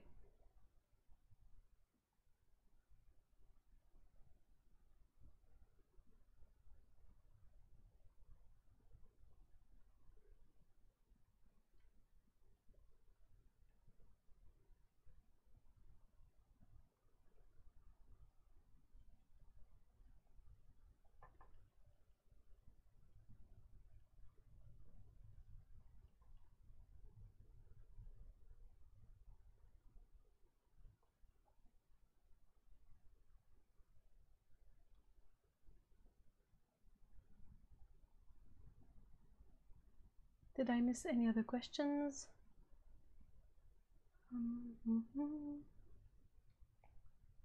Okay.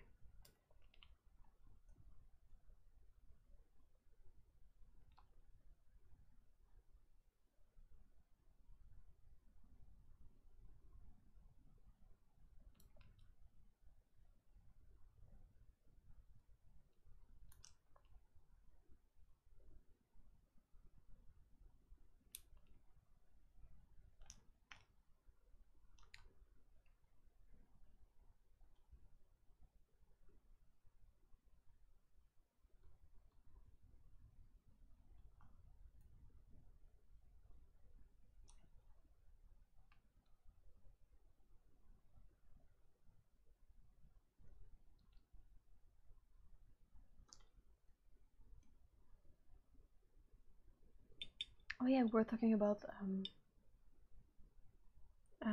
water brushes. I am not super good with them. I don't know how to use them, but if you look at people like Denise Sodden from the channel In Liquid Color, she uses them a lot and she's really good at them. So if that's something you want to use, I would say find an artist that uses them, that you like how they paint, and try to replicate the way they achieve their results.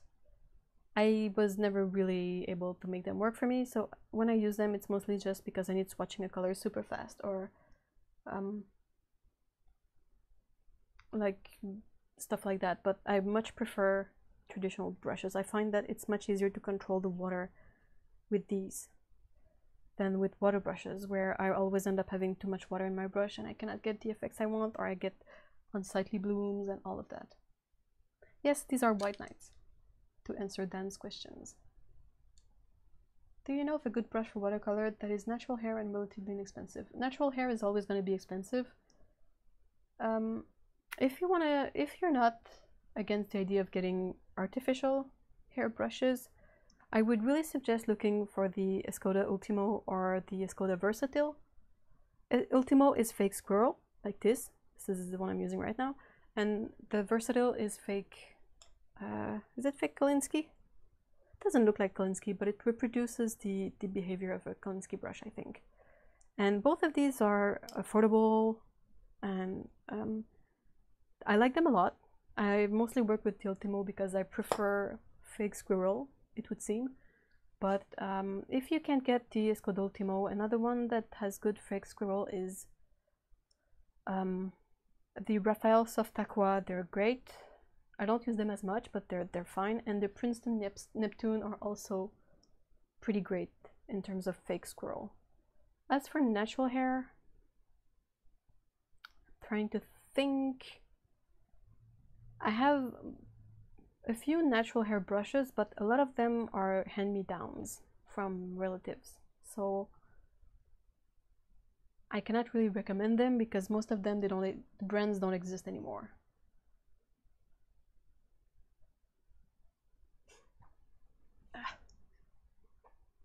Is squirrel hair cheaper than sable? I think it is.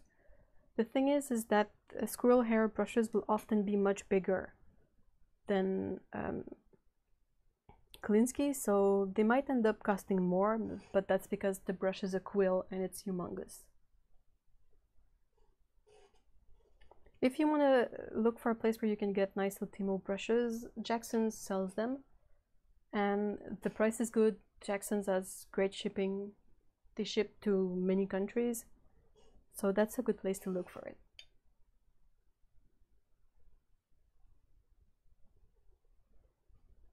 I'm pretty sure you all know that I'm a big Jackson supporter by now. If not, where have you been? The silver black velvet are it's called Risslon. I think it's Risslon and Real Squirrel.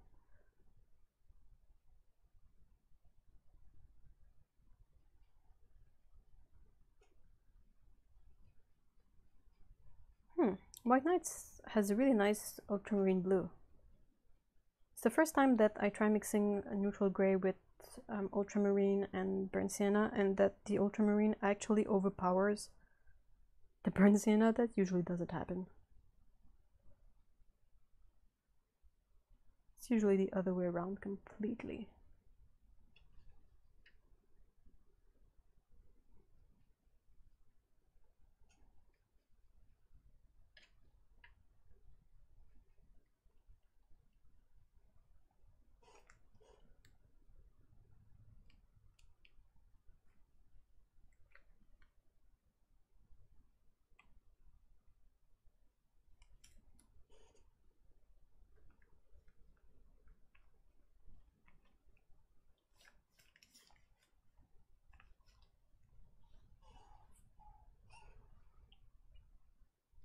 I'm looking for a brush that can do the dry brushing technique that Billy Showell does.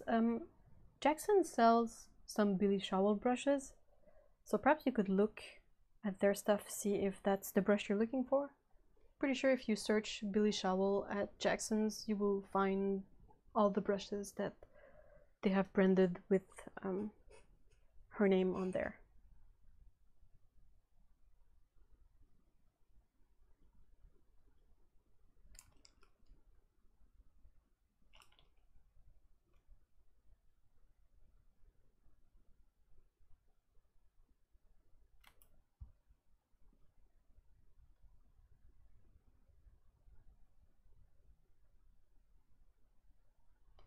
White Nights, if I don't want to push anyone to doing certain things, but if you want to buy White Nights, but you cannot buy a full set first, you can look at places like Jackson's. They sell the pans open stock. You can get a full pan for like £1.50 it is, so that's like $2 to $2.50 $3 depending on where you're at, which is an insanely good price for a full pan. And you can just get a few colors, like your favorite colors, just to test it out. I would recommend getting the super nice PG8 green, this one, because it's beautiful. But yeah, if you don't like it, you can get any color you want, and you can get just a few, and it's maybe gonna cost you what, maybe $10?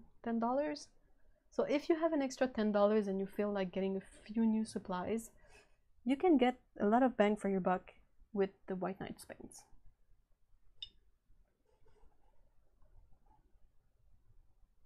They really have a fun pigmentation, like an excellent payoff. And the fact that they are full pans, it's really great when you use large brushes.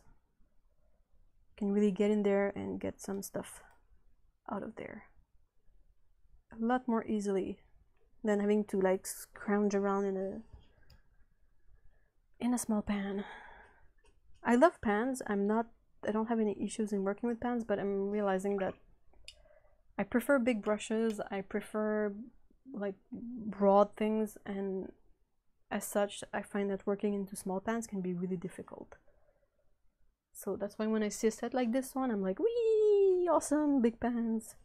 Give me all the big pans.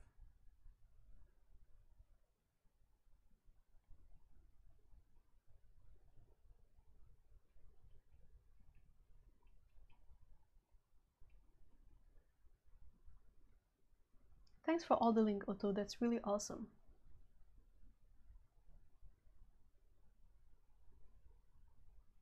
The green is not light fast, but like from most, I think Lana did a super awesome live stream about Lightfastness, and she did the thing where she put the paints in a window, like super intense exposition to UV and the sun, and then she showed the result in a stream recently, and you could see that as much as the PG8 green is not light fast, it's not, you don't see the kind of reaction to the sun and the UV rays that you would have into a dye or all that.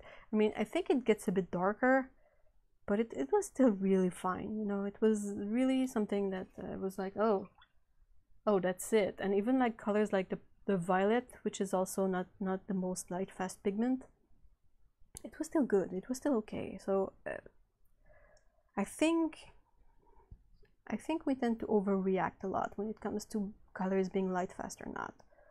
Some colors like Opera will completely fade eventually, like, and perhaps faster than other colors, but some colors that are not as light fast, no one's gonna keep a painting in these conditions on their wall for that long.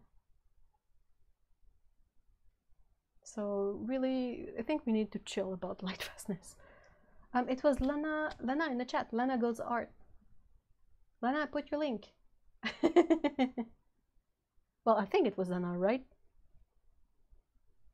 Is my memory being crummy again?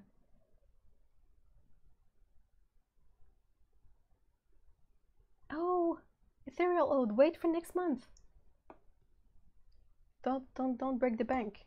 These supplies will be there next month as well.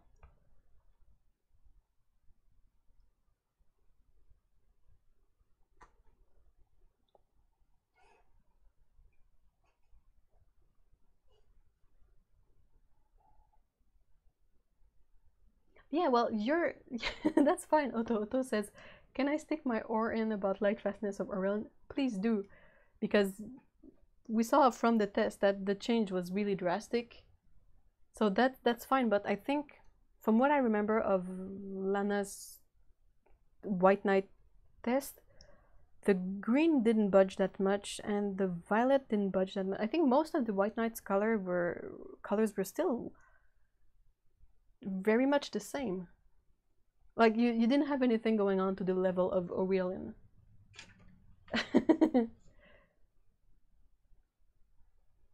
Because for that matter, Prussian blue is not light fast, so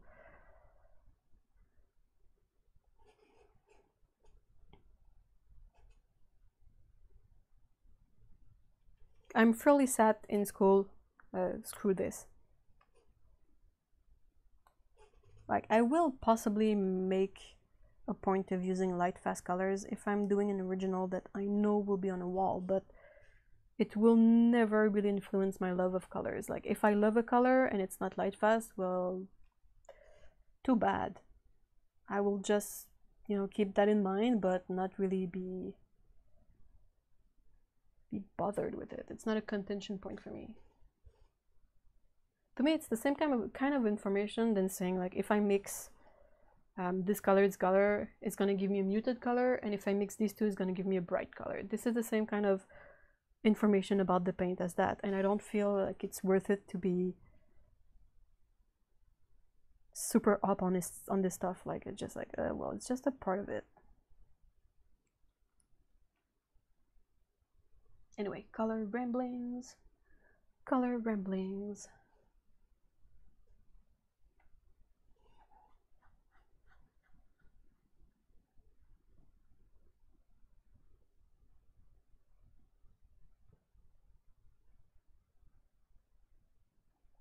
What I thought was amazing from Lana's video is all the dyes, like the Ecolines inks and all these things that are known to be like not permanent, especially not permanent to UV light.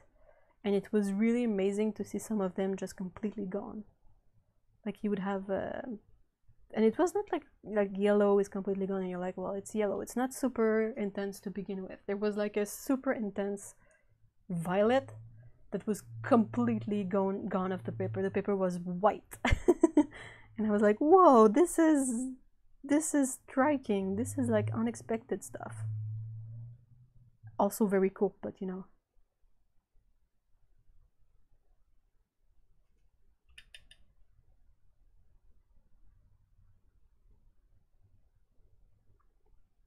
I think it's Jane Blundell who did the test on rhodonite, and the fact that it changes colors. It becomes a bit more muted over time, regardless of what you do, I think.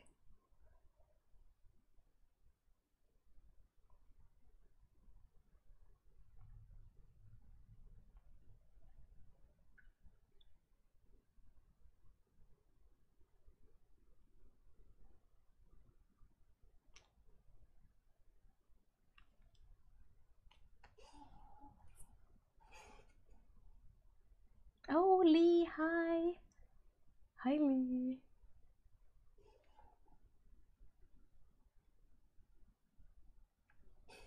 I'm painting super slow. Holy moly.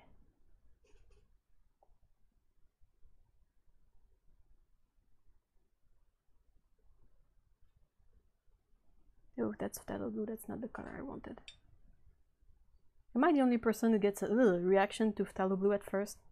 Like whenever I pick this color and I put it down, I'm like, ugh. I'm like, no, this is fine. Fine. Just calm down.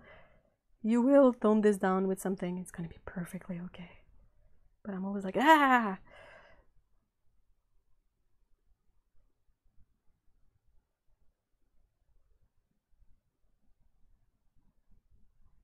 Speaking of journals, I am looking for one to do my watercolors. I'd love to use a normal sketchbook because I love all the pages, but I want to work on something 100% cotton. So does anyone have any suggestions? I am seconding that question. I am also looking for a completely cotton sketchbook, aside from the Strathmore sort of journal thingy that has like, it's mixed media I think, but it has cotton paper. I don't think I've found a fully cotton paper book anywhere else. So does anyone have some awesome finds they want to share with the rest of us?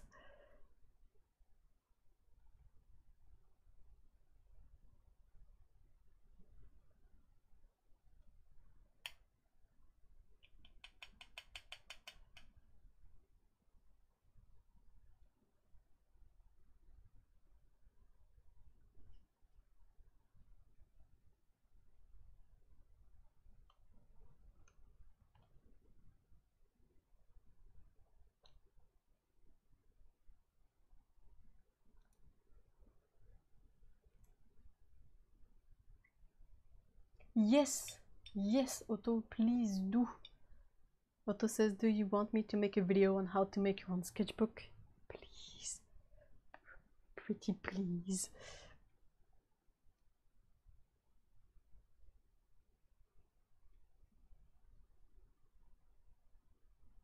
Yeah, I could consider the sketchbook like a scrapbook and just glue paper on it, but it's gonna end up being like this super bulky thing.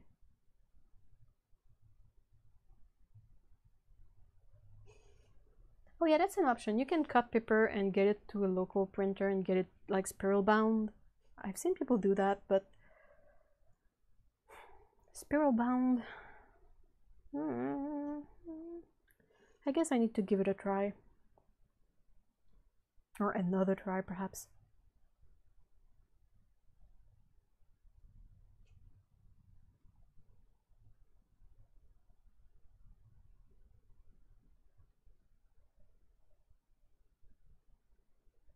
Yay! Otto will make a video about making our own sketchbook. Yippee! It's gonna be great. I'm super excited because that's something that I'm realizing that the more I paint with cotton paper, the least able I am to use anything else. So that brings the following problem that most sketchbooks are cellulose, and yeah, that's a problem. Yeah, Lee is seconding my no, not spiral bound.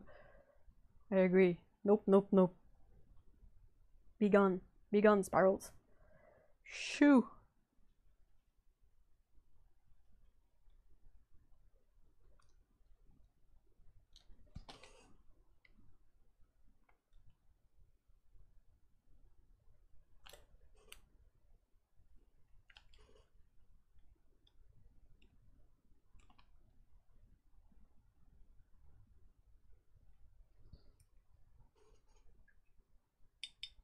It doesn't have to be hardcover for me, but it has to be able to open flat and that I can use both sides of the paper ideally.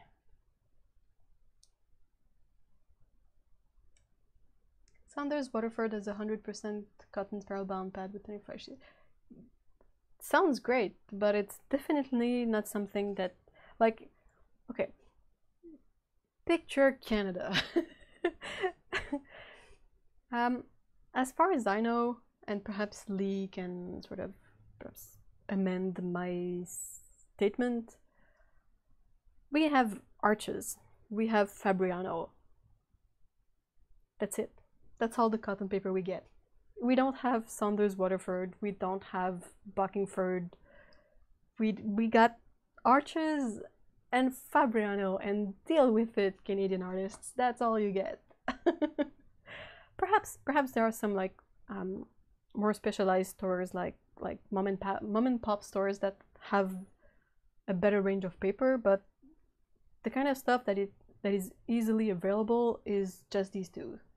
And we have a buttload of cellulose paper, but that's what we're trying to avoid right now. So yeah, so I mean, so many papers look awesome. The issues is getting it here, and it's not convenient if it's something that's super hard to find, because I feel like the goal with sketchbooks is to go through them. It's not to treasure them. So if I get a sketchbook, I don't want to always be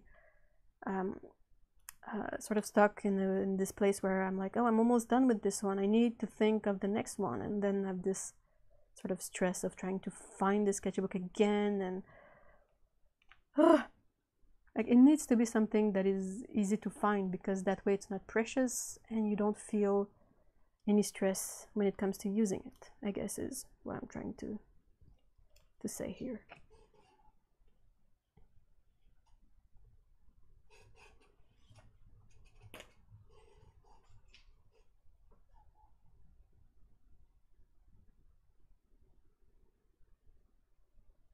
Yeah, simple book binding sounds perfect.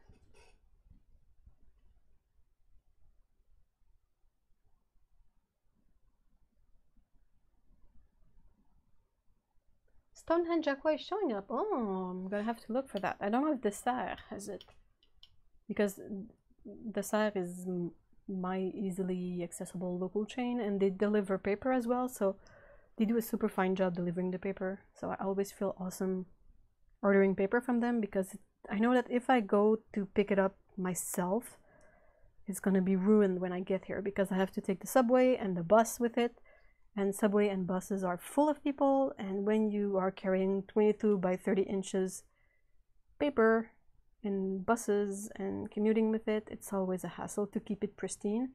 But if I order it online, they will deliver to my door, and it's super nicely packaged.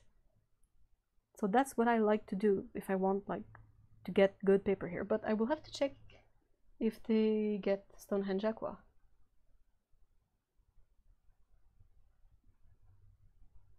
Yay, cool! Yay! Yay, I want Otto's way of making a sketchbook.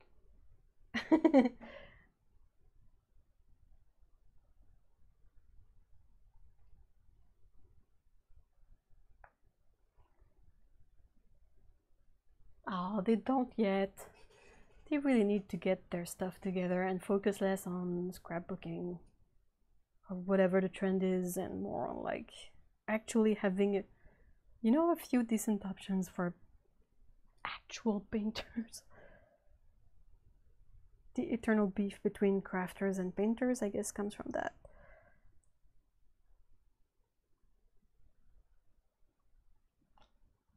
Well, my eternal beef comes from that in any case. I'm allowed to be grumpy, am I?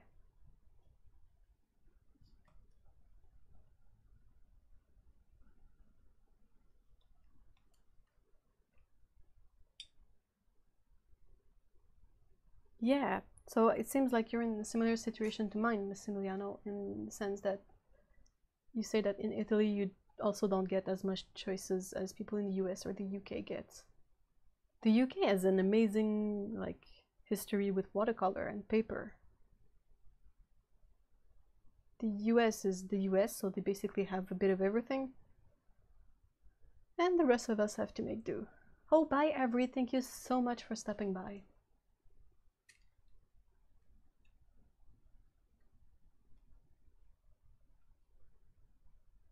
Wallachs out of Ottawa has the same free shipping deal and Stonehenge. Ooh. Do they... is it... I'm gonna have to check that out. Huh.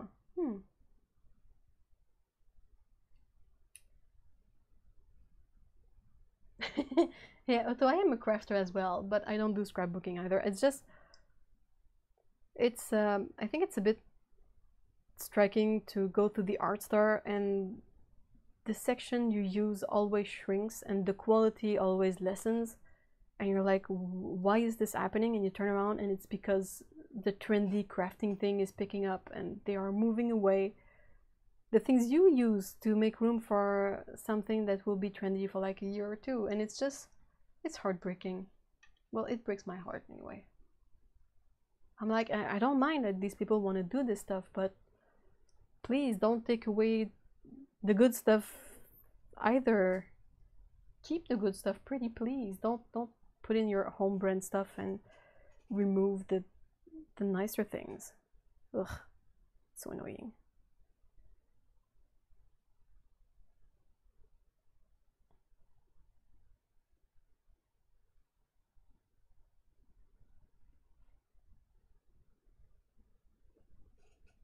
My water is getting really gross. It's a good thing I'm almost done.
Well, I can vouch for this Moulin du Roi paper. If you have access to Kenson's Moulin du Roi, it's, or as most people say, Moulin du Roi.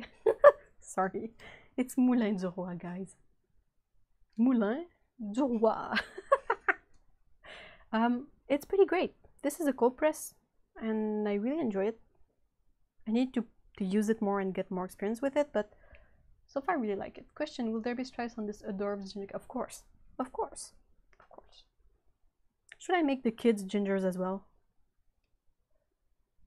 Like, a good point in favor of doing that is that it's a super nice contrast with the rest of the picture, but you don't often get litters of kittens that are all the same colors. So maybe that's not super accurate to do it that way. Yeah, I know I'm speaking of accuracy while painting a cat doing laundry, but anyway, you know what I mean.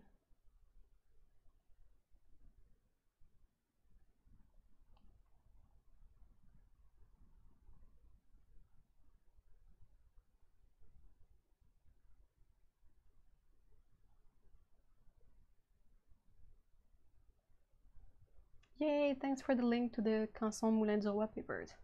I know Canson, but I've always said Canson, so it's kind of weird to say it in English after. Oh, welcome back, Paolo. Well, no sound, so should I write something? Maybe I should write.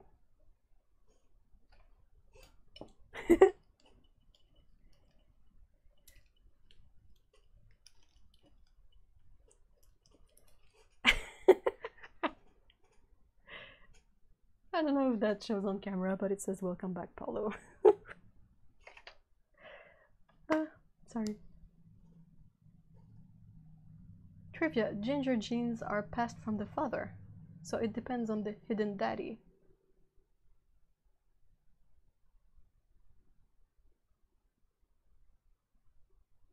For you. Du Roi. It's like R-O-O-A-H. Roi. Moulin du Roi. Basically a pigeon with A at the end.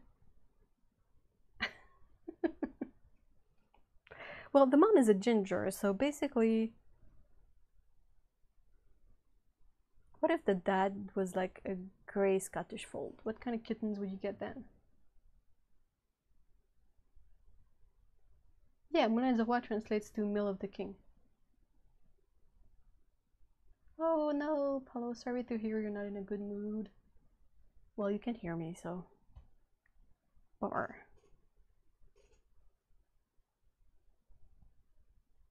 I was in a kind of a lousy mood, but I think hanging around with you guys made me feel a lot better, so super thankful for that.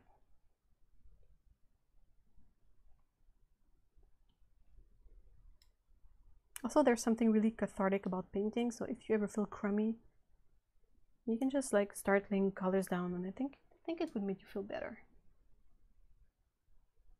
I know that calico and tortoiseshell are only female traits. I have a 30, so I'm super like into this stuff. Find it fascinating that you have like the genetics of cat patterns and cat colors in their coats. It's so intricate and fascinating because cats, they can all mix since they're basically all just about the same size, so really not an issue in them mixing. And then you have all the gene stuff and the colorings, and they always have litters of mini twins, but not identical twins. It's just a bunch of you know, kittens, and it's so fascinating to see this stuff. Oh, bye, Paolo. So yeah, I find it super fascinating to look into like what needs to happen so that a specific cat coloring comes out. It's just so it's so special, you know. It's like with humans it's fairly simple, but with cats it gets so much more complicated, and you're like, how does that even happen? I think Heather was talking about this as well, especially regarding Havoc, which is a really special coat. Like Havoc has super long hair and she has the 3 colors like a calico, but yeah, and it's kind of, the hair is like you can have hair that has like more than 1 color on it, so it's so much thing going on, and so much levels of genetic stuff going on. Super interesting.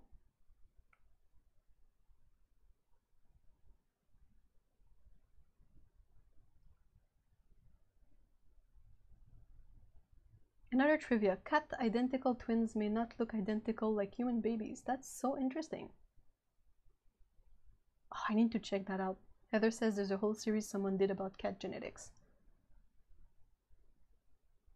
Yeah, Paulo seemed really off. Perhaps reaching out to him through another channel would be a good idea, maybe. Thank you so much for being here, Kiharu. Okay, I need to work more on this. So I made one kitty gray. I think I will make the other kitty a ginger.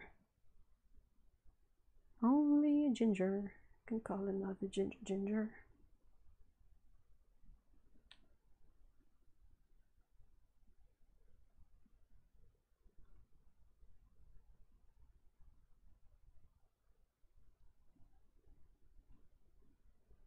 So Zen aside, if you ever feel crummy and you're on here, or on the Discord, or on Twitter, Instagram, anywhere, and you want to reach out and talk about why you feel crummy, I think that's one of the super important things of this community.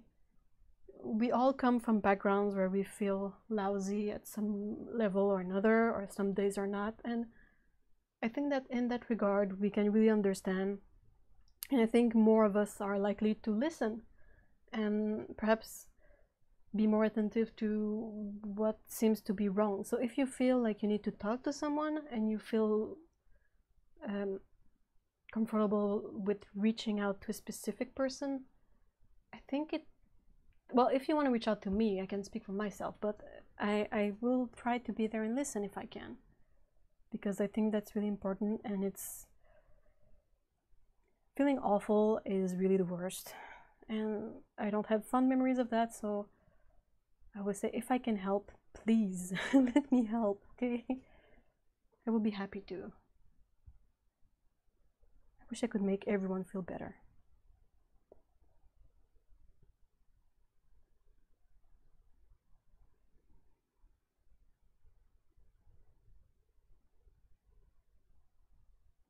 Doesn't it suck to feel crummy? Ugh, it's the worst feeling.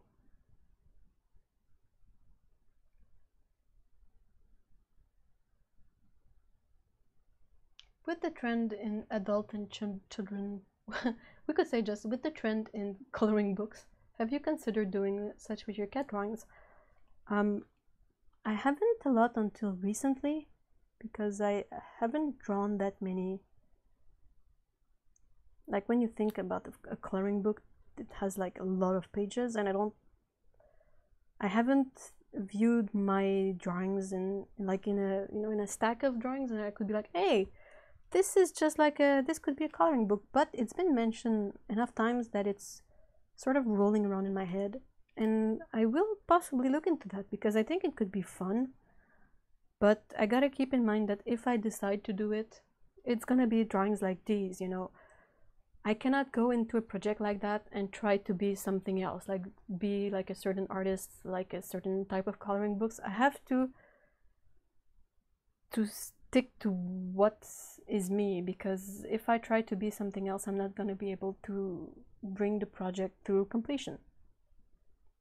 And that's sort of the most difficult part of it all. But I like the idea, and even if coloring books are not my shtick, like I feel too guilty when I when I see coloring books, even if they are super gorgeous. I'm like, well, this is time you could spend drawing, and this is not something that I can put out of my head. So, but I'm not against the idea of drawing things for other people to color. Like if it makes them feel better and they feel fine with it, and their brain is not guilt tripping them at all with the idea, awesome. So the issue with me is only just like to maybe come up with enough ideas that I can put something together that, or just find a way. If it's digital and people print their own thing on their watercolor paper, that could work.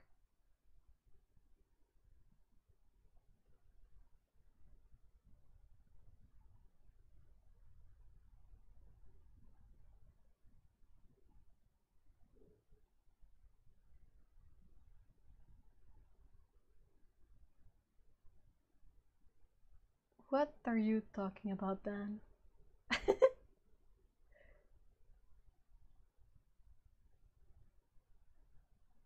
puddle of green, hold on, green and brown orange on the bottom left of your mixing area. This here? Yeah, it's interesting, isn't it? Like some areas melted together and others stayed super clean. It's like a tiny abstract.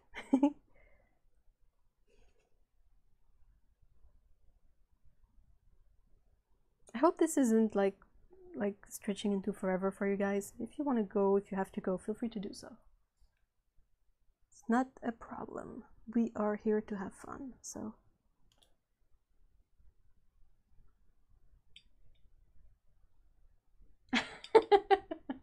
Yeah, I'm like auto coloring books, they stress me out so much. They have the opposite effect that they're supposed to have.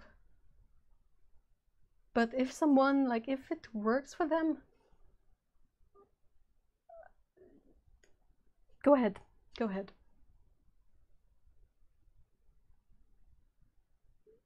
Oh no, that's so sad, Lana. Oh, I think my grandma would have been so disappointed in me. I cannot paint inside the lines to save my butt. Look at this, like green, green. Luckily, they mostly just give me stuff and let me do my thing in my corner, so I didn't have to suffer through that kind of trauma to be told that you're not doing this right. Like, I'm just supposed to have fun. How can I have fun the wrong way? You cannot. Not hurting anyone, so you're having fun the right way. What?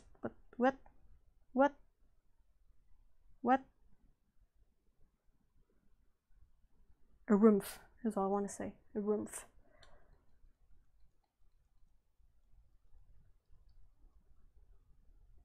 When I would go to my grandparents when I was a kid, they had the supplies, the art supplies that my mom and my aunts they had when they were younger. So it was the old colored pencil. Everything worked perfectly well, but they didn't have, you know, a lot of supplies. So whenever I needed a pencil sharpened, I would have to go to my granddad and say, "Hey, Grandpa, can you sharpen my pencil?" And he would take out like a pocket knife and sharpen the pencil like that and just give it back to me. So most of them had like this super sculpted tip. That was really funny to use. just an anecdote like that. Makes me laugh.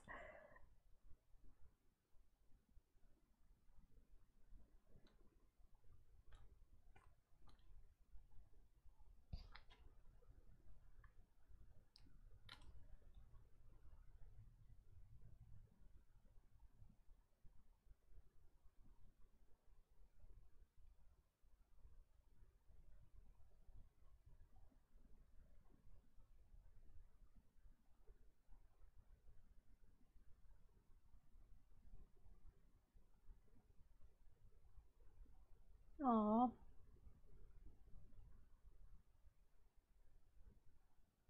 I would say Elf is saying there are no rules in coloring. You do what you want, how you want it. I agree. I would say that there are no rules in art. You do what you want, how you want it. There might be some techniques that are helpful to know, like just in the way you use the tools. But basically, if you want to, it's a way to express yourself. So you don't really have to do something specifically with all this stuff. You're just supposed to mainly be inspired and just want to express something, even if it's just a color. Like, I want to express this red, and you just paint with one red, that's fine. But if you see, if for you art is like, I want to express how I feel right now, that's also good.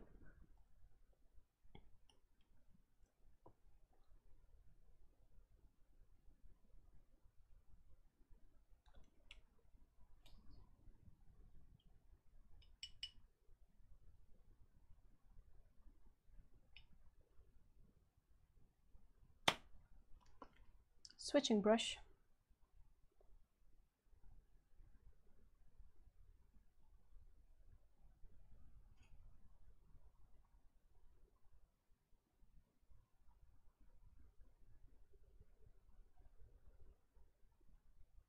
I think if I were to do a coloring book, there wouldn't be that many tiny details.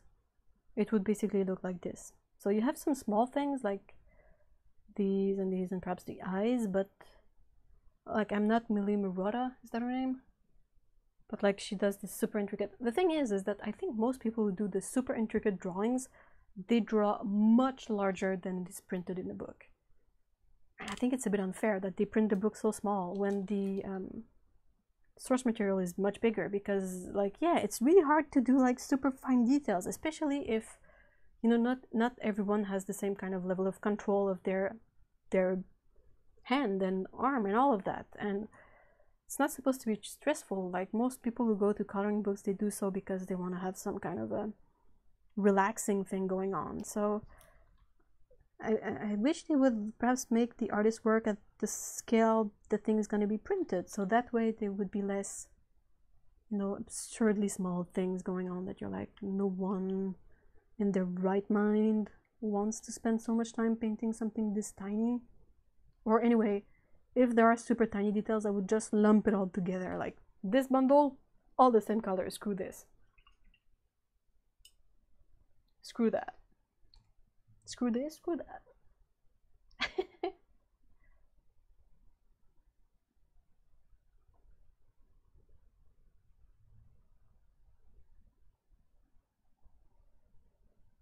No, no, Lena, I'm so sorry to read that. It's really not nice to have like a part of the family that's like not being supportive. Oh, that's interesting. So Lee's saying that she likes filling in the tiny details, but prefers creating them rather than filling in the coloring book.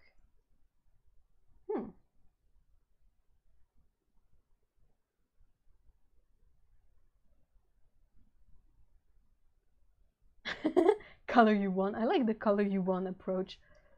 I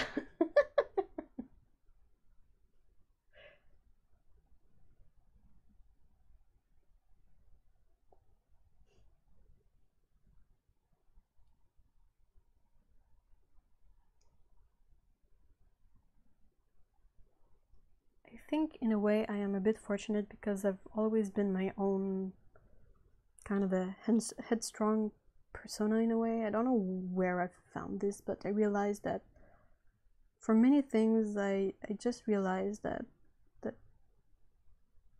I don't really mind what other people are thinking. Not, you know, like pfeh. It's not like a bravado thing. It's more like a getting so low at some point that you're like, does it really matter what they think? Like, is it relevant in any way? And you realize that it's not. That if the priority right now is just going through the day, whatever someone else is thinking is not important. Like, oh, they wouldn't appreciate how I dress. Well, I'm just glad that I got dressed, so screw them. You know? If they can't appreciate this effort, to hell with them. Sorry, water break. So yeah, so I've always like done my thing because it was the only way I could do something. And I felt like doing something was in any case better than doing nothing. So that's what led me to this, but yeah, at the same time, it sucks. Oh, good night, Dan. Thank you so much for showing up. I appreciate it.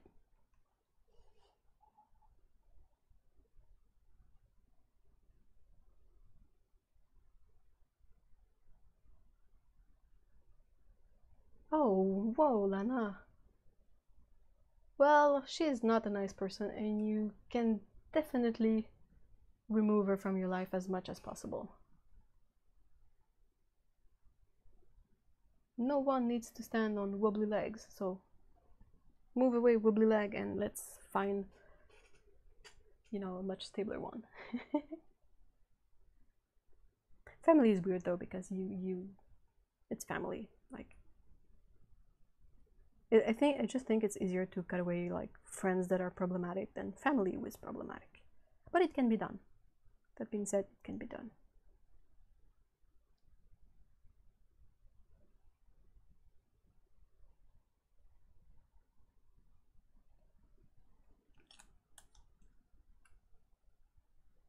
If I ever say something that is really like out of place or improper, by all means you gotta let me know. It's definitely not my intent, but it can definitely happen.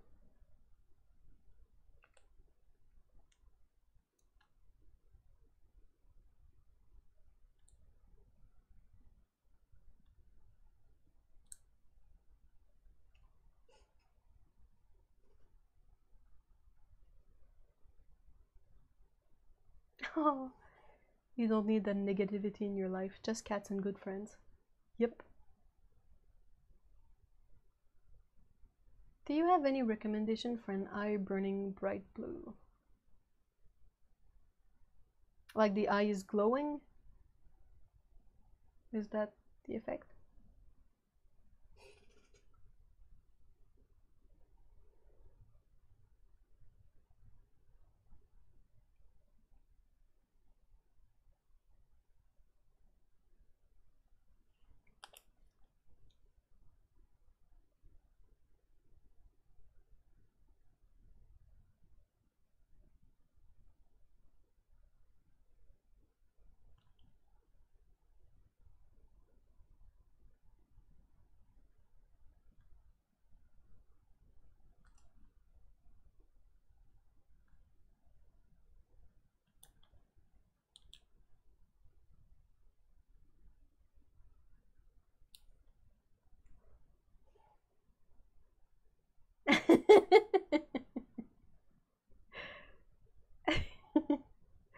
That was making me laugh.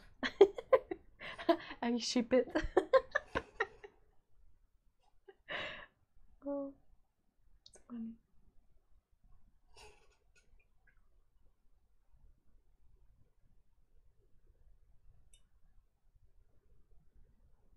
I think to spite her, you should just draw everything outside the lines.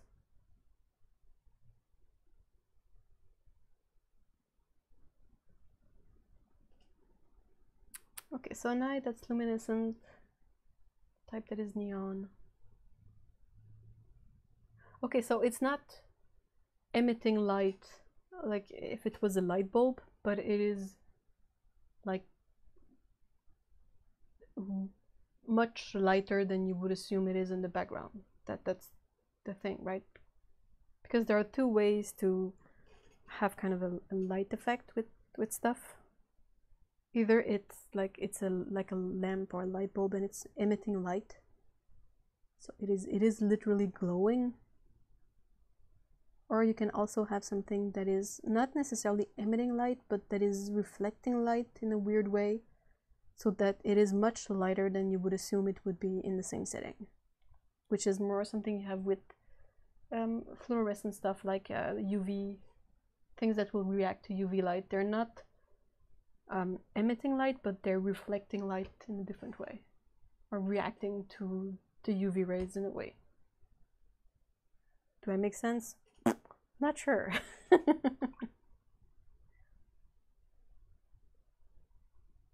Because I got was well, if you cannot find a color that is as neon, then you can control the surrounding colors to make your blue color pop out more. If you want a color to appear super bright and super strong, then you gotta like surround it by muted colors. Then it's gonna pop out a lot more and it's gonna feel more light than it is. If you have a color that you want to appear light and glowy, then you make it kind of a lighter color. Not super light, but if it's a phthalo blue, perhaps you make it like a... See, that's like what I got from Japan, but I want to make it just a bit lighter. You could have, or this isn't kind of not the color I want, but anyway. And then if you put muted and darker colors around it, it will pop more. Another thing you can do for that is if you can find pictures of the effect you're looking for, open it in Photoshop and take like the eyedropper tool and select the colors that you feel is glowing and see what it is exactly, and then select the colors around it and look at what they are. Like sometimes you will feel like a color is a thing, but then when you compare it to the the absolute colors, you realize that it's not what you thought it was.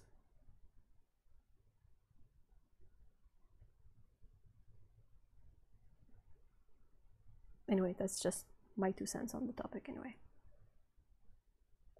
I love people. There's a Canadian artist.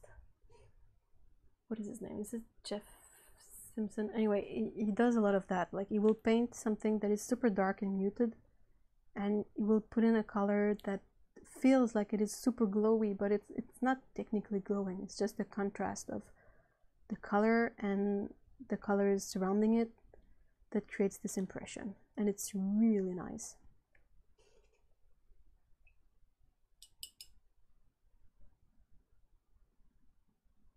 I will just leave this here, see if I can find him.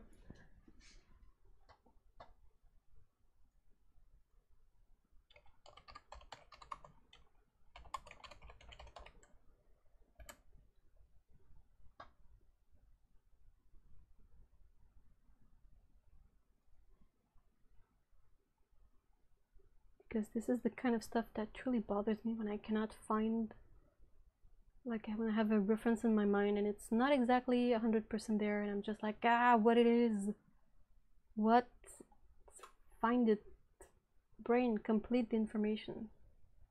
You're supposed to know this stuff.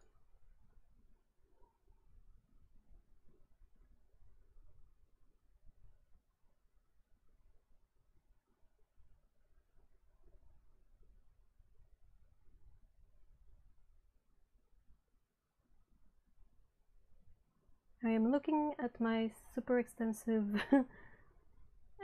reference picture organization, trying to see if I can rattle my brain into remembering the name more efficiently, but it's such an interesting effect. I love like the effect that the guy achieves so much. I just hate that I cannot remember his name, or like just part of his name, I think.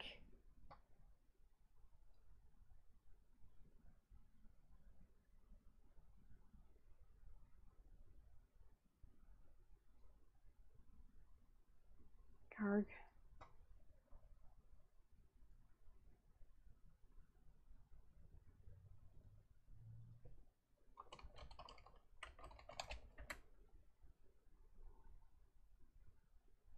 Yeah, I am not having much success. My brain is not collaborating much.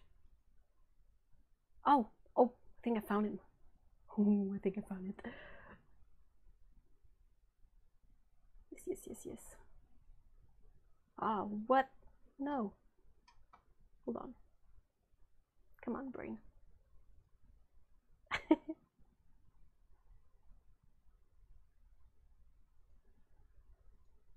Found it. I found it. Let me get a good reference and I will share it so you guys can see the beautiful art and also see what I mean by this sort of effect that makes colors pop out a lot more. If I can find a good example. Well, this is one of them that is...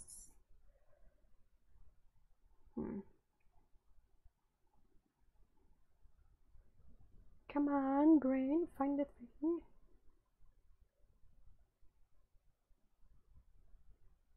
Oh yeah, this one is great. Okay, cool. Found one. I love that I can bring you with me everywhere with this mic.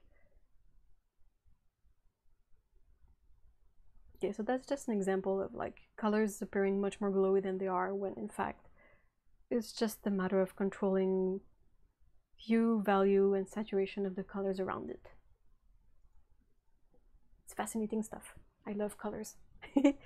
Okay, I'm back. I am back with the paintings. Mostly done painting, so and basically it's been quite a long stream, so it's a good thing that I'm done. I hope it was entertaining to some level. Well, I know I appreciated you guys being there.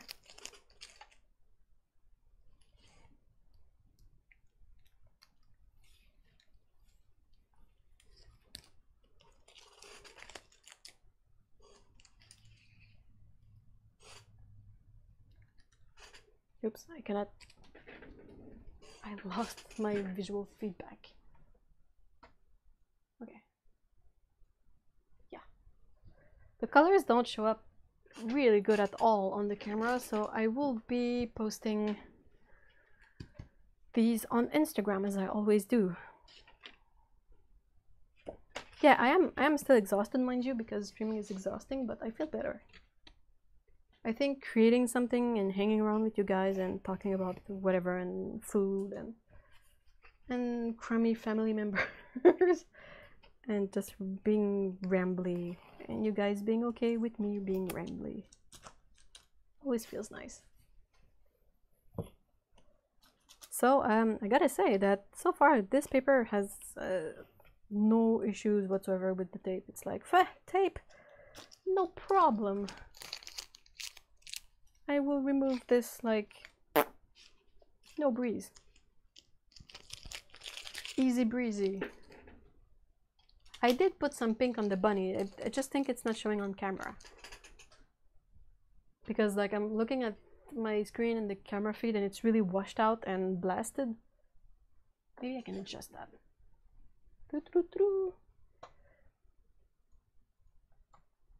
Let's see. What if I lessen the exposure? Is it a bit better? Should be a bit better.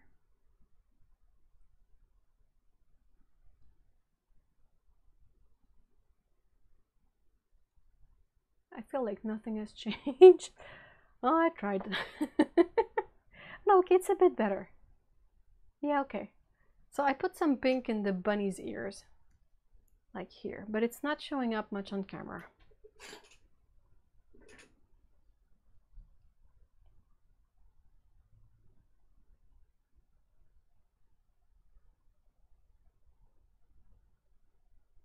So yes, so I guess I am mostly done for today. Oh, I wanted to do a small thing though. I wanted to change the color of the young cat's shirt because it sort of bled into it and it's a bit meh.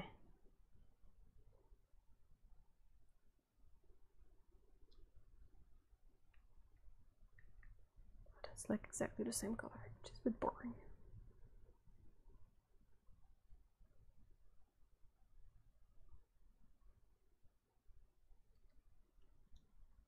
I think that's a bit better.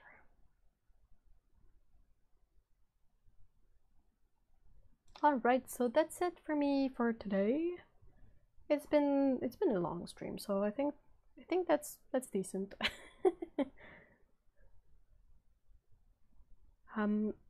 I want to thank everyone for being here, and also thank super awesome moderator Otto, who's been doing a great job as always.